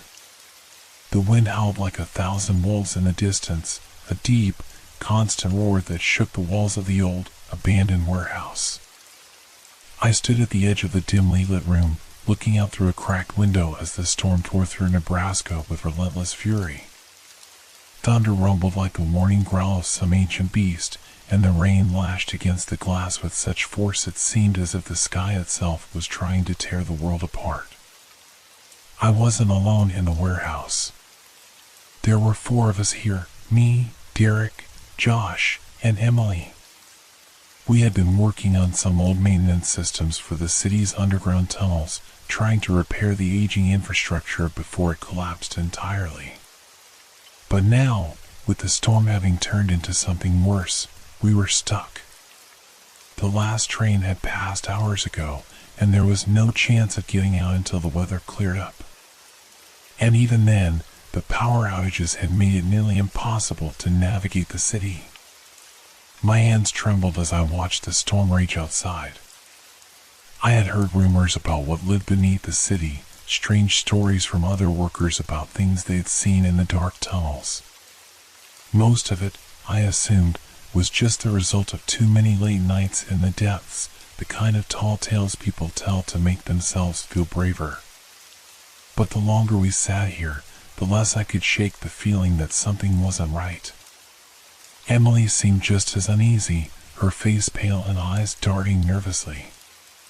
Derek, the most level-headed of the group, was sitting by the table, going over maps of the tunnels, but even he looked distracted. Josh was trying to fix the generator, his tools clanking against the concrete floor with each frustrated attempt. "Has anyone seen anything strange?" I asked, trying to sound calm despite the knot of anxiety in my stomach. The words felt heavy on my tongue, as if saying them would make the worst of my fears come true. They all turned to look at me, their expressions blank for a moment, like they hadn't heard me properly. Then Derek, looking uncomfortable, shook his head. "Strange? What do you mean?" he asked, his voice tense. "I don't know. I just feel like something's off." "I've heard things," I said, my voice trailing off. I wasn't sure if I believed it myself, but there was a growing sense of dread, a feeling that something was closing in on us, something far worse than the storm outside. The wind howled again, louder this time, and I swore I heard something else, a faint scraping noise from somewhere deep in the warehouse. At first, I thought it was just the storm playing tricks on me, but the sound was too deliberate, too calculated. I froze, holding my breath, trying to listen over the roar of the wind. Another scrape. Closer this time. "Did you hear that?" I asked, my voice barely above a whisper. Everyone paused, their heads turning toward the sound, but the room remained still and silent, except for the storm's fury outside. "Probably just the wind," Josh muttered, wiping sweat from his brow. "Let's focus on getting the generator fixed." But the scrape came again, louder this time. A dragging, almost rhythmic sound, like something was moving in the shadows, something large and heavy. This time, Emily stood up abruptly, her chair scraping loudly against the floor. "I think we should get out of here," she said, her voice tight with panic. "This doesn't feel right." "Calm down, Em," Derek said, his voice firm but not without hesitation. "It's just the storm. You've been working too much lately. Let's stay put until it clears." But I couldn't shake the feeling that something was wrong. The scraping noise, the way it seemed to move through the building, the wind carrying strange sounds. I was starting to wonder if the stories about the tunnels weren't just stories at all. I could feel my pulse quicken as my gaze shifted from one shadow to the next, trying to make sense of the movement in the corners of the room. For a moment, everything felt suffocating, the walls closing in, the air thick with a dread I couldn't explain. Then, I saw it. A pair of glowing eyes, faint at first, but unmistakable, reflecting a dull light from deep within the darkness of the warehouse. It was almost as if the storm itself had stopped for a moment and everything was still. Just a moment. But the eyes remained. My heart pounded in my chest as I stepped back, my breath catching in my throat. The scraping noise grew louder, now accompanied by a soft, echoing thud that vibrated through the walls. The air had grown colder, the wind howling even louder outside, but all I could hear now was the thud, the scrape, and the low, guttural growl that seemed to be coming from all around us. "Get inside," Derek ordered, his voice low, his eyes wide. "Now." The tension in the room was palpable, everyone frozen, staring at the shadows. The growl echoed again, closer this time, and I realized with a sickening jolt that whatever was out there wasn't human. It was something else. Something that had been stalking us through the storm, waiting for the right moment. Then, the sound of claws scratching against metal cut through the air, sharp and unmistakable. Something massive, something with intelligence and hunger, was hunting us. The storm had brought more than just rain. It had brought something hungry. I turned, heart racing, and grabbed Emily's arm. "We need to hide. Now." But the moment I looked back, the eyes were closer, and they weren't alone anymore. We scrambled toward the back of the warehouse, panic surging in my veins as the scratching sounds grew louder. The growl, now unmistakably monstrous, vibrated through the air, making the walls tremble with each low rumble. I didn't need to see the creature to know that it was closing in. The eyes, those eerie, glowing eyes, were all around us now, flickering like fireflies in the dark corners of the room. And with each flicker, I felt a deeper sense of dread, as if the shadows themselves were alive, creeping closer, encircling us. "Where's the exit?" Emily gasped, her voice shaky as she pulled away from my grip, her wide eyes scanning the dark room. "Through the back," Derek muttered, his voice tight with fear. "There's a maintenance door down that way." We stumbled over debris as we rushed toward the back of the warehouse, our footsteps echoing in a silence that felt almost too heavy. The wind howled outside, but in the warehouse, everything was still, as if the storm itself had been swallowed by the growing tension inside. Just as we reached the door, another scrape came, closer this time, too close. The air felt thick, like we were standing in the mouth of something waiting to devour us. I could feel it, the weight of something massive, just beyond the edge of my vision. I threw open the door, the rusty hinges protesting loudly in the silence. Beyond it lay a narrow tunnel, the kind that led to the underbelly of the city, used by maintenance crews to access the subway system and the forgotten, decaying labyrinth of tunnels beneath New York. It was our only way out. We hurried inside, the narrow corridor swallowing us whole as we ran, but I couldn't shake the feeling that we weren't alone.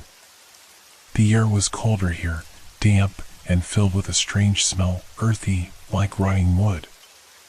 My breath came in shallow bursts, and each step felt like it echoed a little too loudly, like the tunnel itself was alive, listening to our every move. "Stay close," Derek said, his voice tense as he led the way, his flashlight beam cutting through the darkness. Josh stumbled behind us, his face pale, eyes darting nervously. He looked as though he was on the verge of breaking down. "We need to get out of here." "What the hell were those things?" "Keep moving," Derek snapped, trying to sound confident, but I could hear the uncertainty in his voice. "We can't stop now. We'll head for the exit at the next junction." But as we moved deeper into the tunnel, the sounds grew louder. The scraping, the thudding, the growling.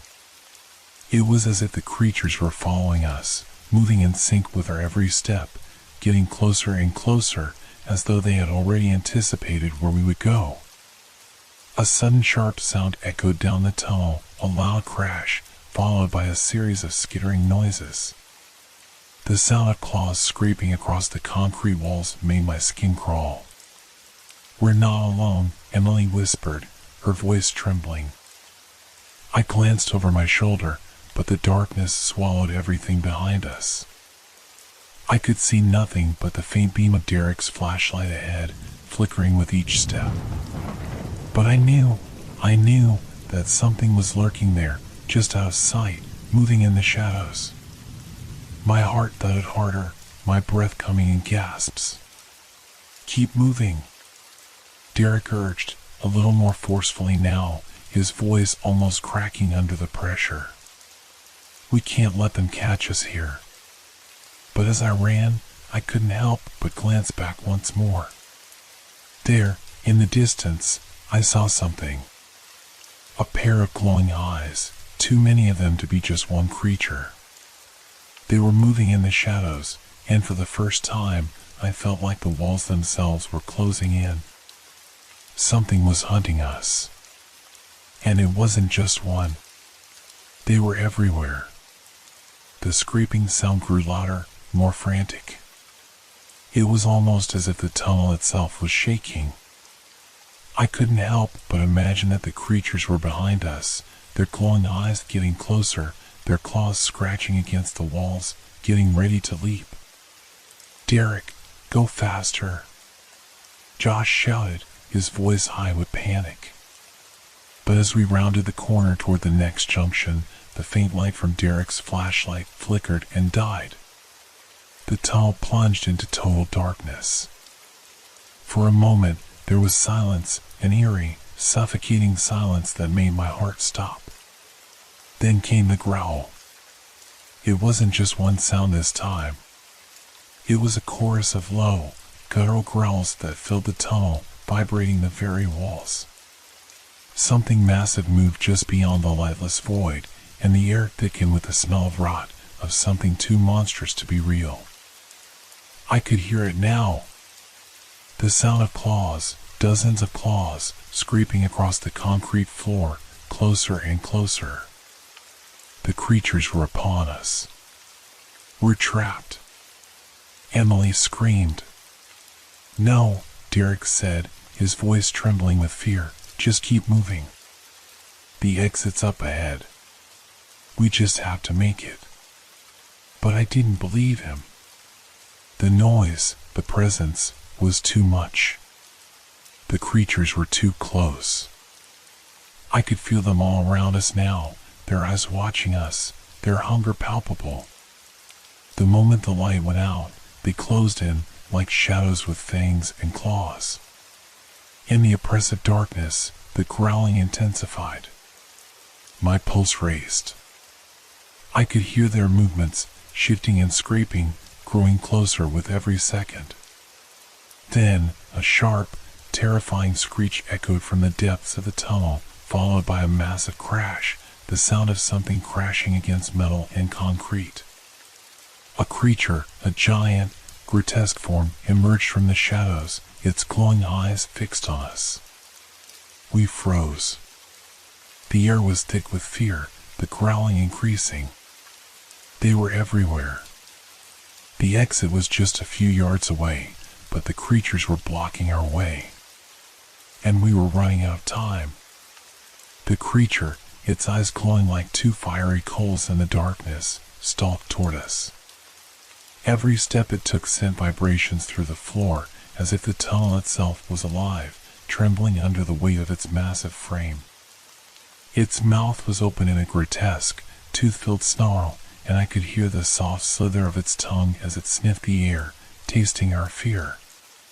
Behind it, I could hear more of them, more growls, more scraping, more claws tapping the ground like 1,000 nails on stone. The shadows seemed to stretch and curl, reaching for us, for our very souls. I glanced back at Derek. His face was pale, his eyes wide with terror, but he was still gripping the flashlight, the beam trembling in his hands. "Go," he hissed, his voice barely a whisper, but urgent. "We have to move." But there was no moving, no escape. The creatures had already surrounded us. Their growls and hisses were deafening now, a cacophony of terror that rattled my nerves to the core. I could feel the walls pressing in, the tunnel shrinking, the darkness closing around us. I stumbled backward, my legs weak beneath me. Emily's hand clutched mine, and I could feel her heart pounding in her chest, the same terror that gripped me, that gripped all of us. Josh was already near the corner, his back pressed against the wall, shaking in fear. "We need to get to the exit." I screamed, but the words felt useless, swallowed by the noise. I turned to look down the tunnel, and there it was again, another pair of glowing eyes, emerging from the dark like an apparition. The creature was moving fast now, its claws scraping against the concrete as it advanced, its head low, sniffing the air. And then, suddenly, another crash. The sound of metal bending, pipes snapping. A high-pitched screech reverberated through the air. One of them had just collided with something, and the others seemed to react, their growls escalating into something more primal, more savage. "Move!" Derek shouted again, this time more forcefully. "Now!" We didn't hesitate. We ran. I didn't know where we were going, only that we had to keep running, away from the creatures, away from the growing sense of doom that was beginning to sink into my bones. My heart was pounding in my ears, my breath ragged as I stumbled forward, barely able to keep my footing in the darkness. Emily's hand was tight in mine, and I could hear her muffled sobs as we moved. Behind us, the sound of footsteps, no, not footsteps, claws, scraped louder. The creatures were on our tail. There were more now, too many to count, and with each step, I could feel the ground beneath me tremble. Then, I saw it, the exit. A sliver of light at the far end of the tunnel. It was a small, flickering light, but it was enough to make my chest tighten with a sliver of hope. "Just a little further," Derek said, his voice almost pleading now. "We can make it." But the sound of the creatures grew louder, closer. I could feel their breath now, hot and rank, on the back of my neck. Something huge was right behind me, its weight shaking the ground. A low growl echoed from behind, followed by a scraping sound that made my blood run cold. The creatures were catching up. We reached the end of the tunnel. The exit was just ahead, maybe 20 feet away. But the door, the only thing standing between us and freedom, was closed, its rusty metal frame creaking under the weight of time and neglect. "No!" Emily screamed. "It's locked. We can't." Before she could finish, I shoved her toward the door, my hand shaking as I fumbled for the handle. The creatures were so close now that I could hear their breath. They were behind us. I could feel them pressing in, their cold eyes watching, their claws tapping, waiting for the moment to strike. The handle gave way with a sharp click. I wrenched the door open, but it wasn't enough.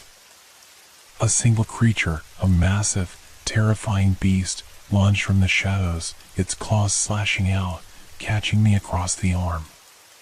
The pain was immediate, fiery, and I screamed. "Go!" Derek shouted, grabbing my wrist and pulling me through the door. But the creature was too fast. It followed us, its claws scraping against the concrete as it reached for us, its jaws snapping. I could hear its breath, feel the air shift as it lunged. I pushed Emily forward, trying to get her out of its reach, but I could feel the weight of it, the heat of its breath on my skin, the hot stench of death in the air. With a scream, I shoved Emily out of the way, just as the creature's claws grazed my shoulder. The pain was sharp, white hot, but I didn't have time to think about it. I staggered forward, into the tunnel leading to the surface, but I could feel the creature's presence behind me, getting closer. And then, out of the darkness, came a sudden burst of light. A flash of headlights. A car. I didn't stop to think. I ran. The creature roared, but I didn't look back. The light from the car blinded me as I reached the street, stumbling into the headlights.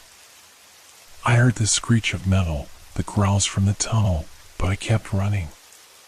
The car screeched to a halt just in time to catch me. The door opened, and a voice shouted, "Get in!" Without thinking, I jumped inside, my legs trembling beneath me. The door slammed shut, and the car sped away, taking me further from the nightmare. I didn't look back. I couldn't. But deep in my gut, I knew they were still there, waiting in the darkness, watching, listening. The creatures had followed us up from the depths of the tunnels, but they were far from finished. I knew they'd be back. They always came back. And as I sat there, trembling and panting, I realized that the real nightmare wasn't just what we'd escaped. It was what was waiting for us next. I couldn't shake the feeling that I was still being hunted. The car sped through the streets of New York, its tires screeching against the wet pavement. The city, usually bustling with noise and energy, felt hollow now, too quiet. The usual hum of life was replaced by a thick, oppressive silence. The skyscrapers loomed above us, casting long, eerie shadows that seemed to stretch out with a life of their own. I kept my eyes on the rearview mirror, watching the streets behind us blur into nothingness. It felt as though the tunnel had never truly ended, that it had simply followed us up to the surface, dragging its horrors with it. The creatures, the growls, the eyes, all of it felt too real. But no matter how fast we drove, no matter how far we ran, I knew the truth, there was no escaping them. They're still out there, I muttered under my breath, but I didn't even know who I was speaking to. Derek had his hands tightly gripped on the wheel, his jaw clenched, his face pale. His eyes darted to the side mirror every few seconds, as if expecting something to leap out of the darkness. Emily sat next to me, her hands still clutching mine, her face a mask of pure terror. She hadn't said a word since we left the tunnel, her lips pressed tightly together as though trying to contain the fear bubbling just beneath the surface. Josh, who had been silent since we first escaped, spoke up suddenly. What the hell were those things?" His voice was hoarse, as if he'd been shouting for hours. Derek didn't answer immediately. He simply shook his head. I could see his grip tighten around the wheel.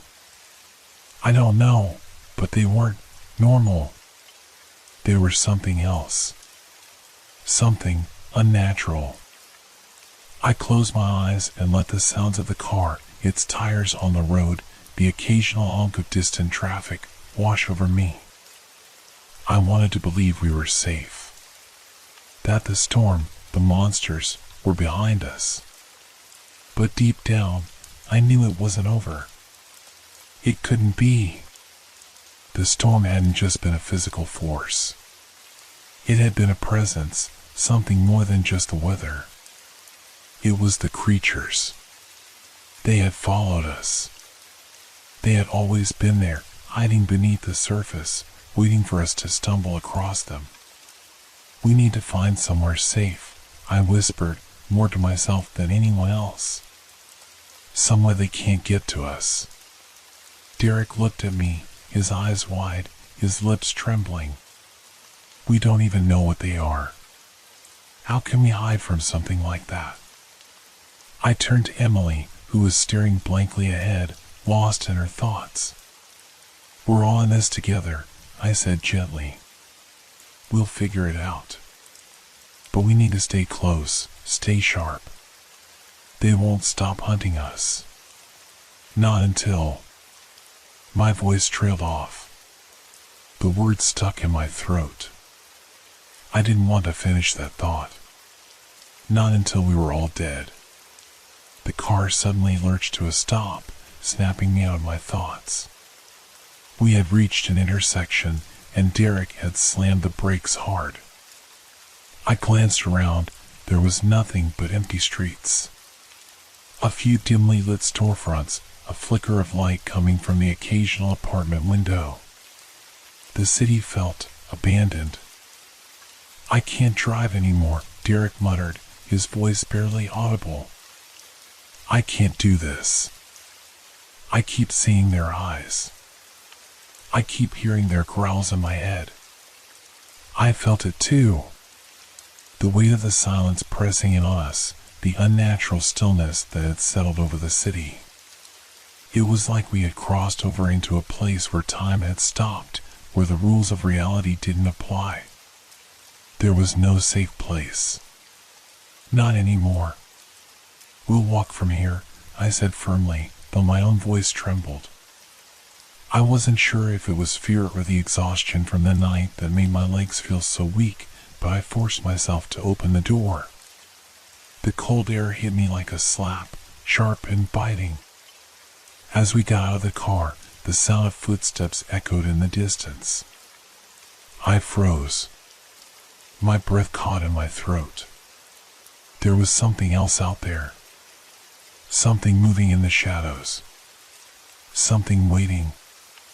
"We have to keep moving," I said, my voice shaking. I wasn't sure if I was speaking to them or trying to convince myself. "Stay close. Don't make any noise." We began to walk quickly, sticking to the edges of the streets where the lights were scarce. The city seemed to stretch endlessly, a maze of streets and alleyways, each one as dark and ominous as the next. The air felt thick, almost suffocating, and the weight of the silence pressed down harder with each step.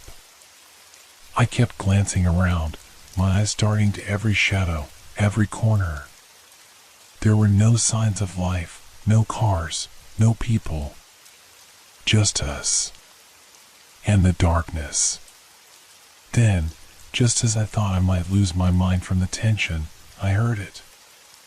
A sound from behind us. A soft, scrabbling noise, like claws on concrete. My heart skipped a beat. "Run!" I shouted. "Now!" Without thinking, I grabbed Emily's hand and pulled her forward toward a narrow alleyway that led deeper into the city. Derek and Josh were close behind. I could hear their breathing, ragged and frantic. The scraping noise behind us grew louder, closer, until it felt like the ground itself was vibrating beneath our feet.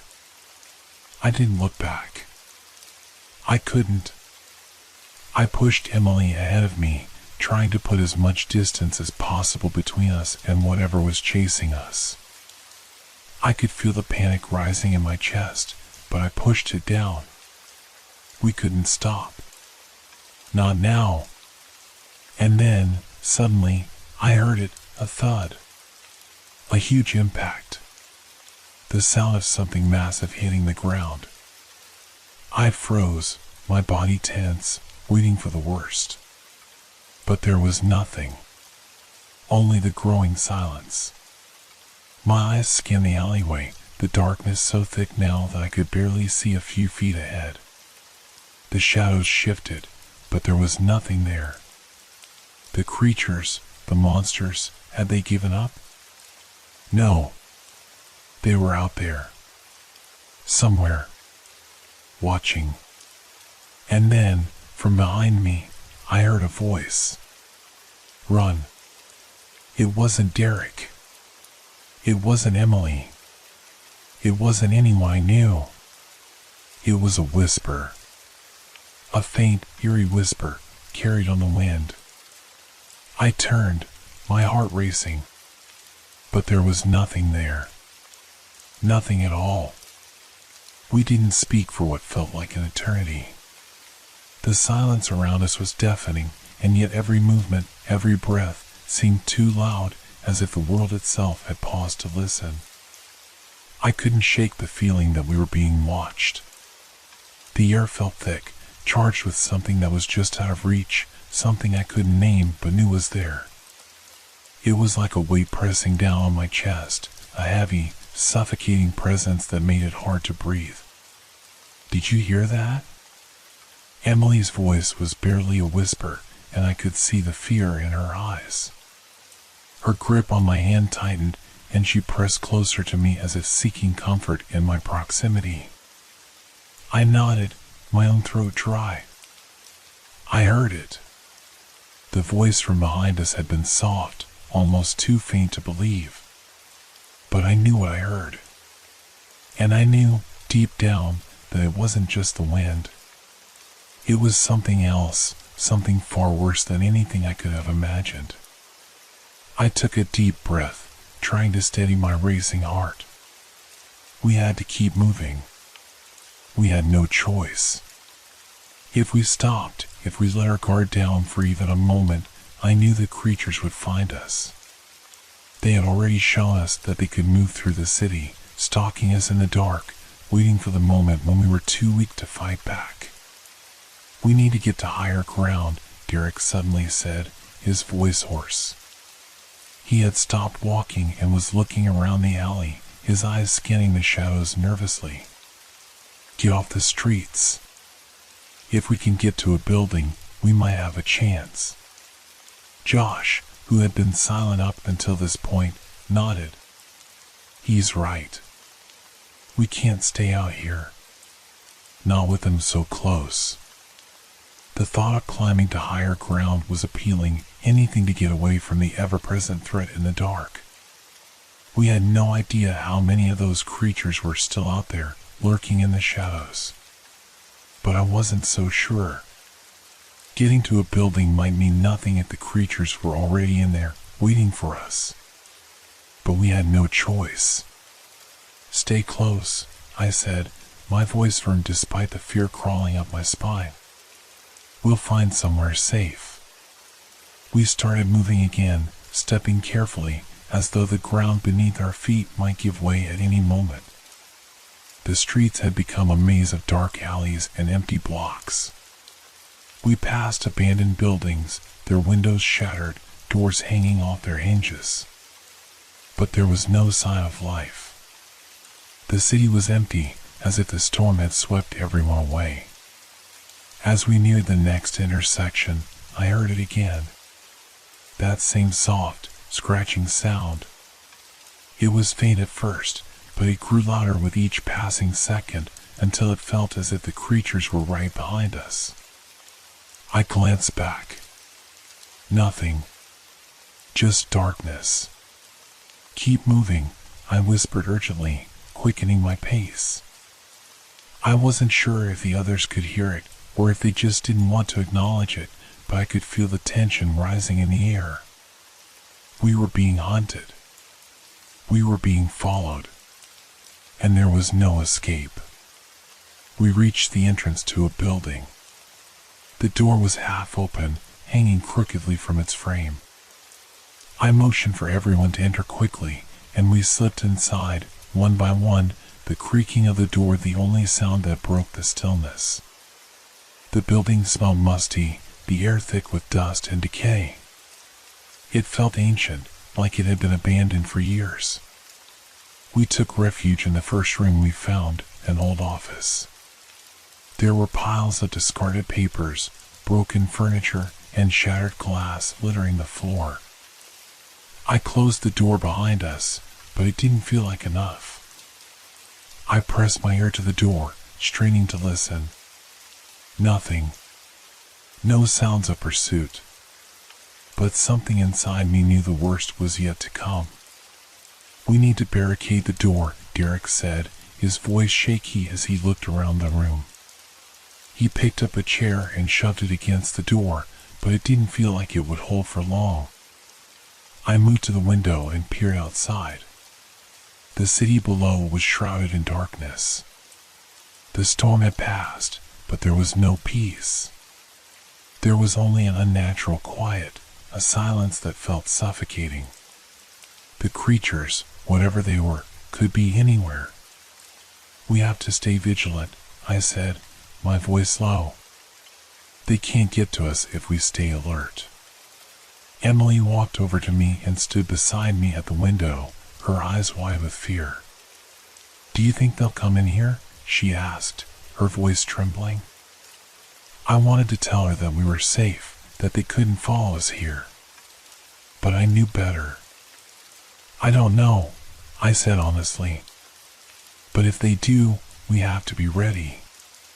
We all fell into a tense silence, listening to the faintest sounds from the streets below. The wind howled outside, but there were no footsteps, no scratching at the door. It felt like the world was holding its breath. And then it happened.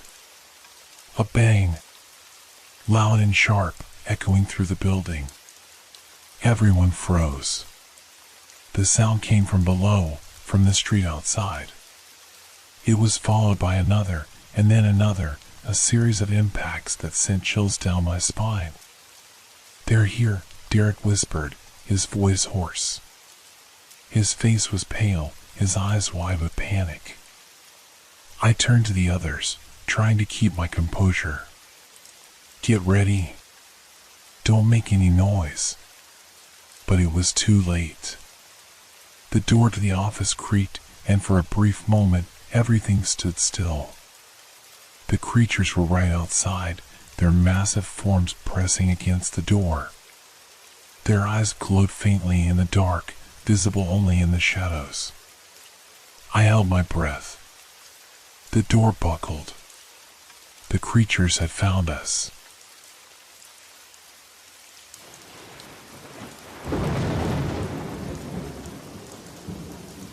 Hope your dreams are filled with fear. Good night.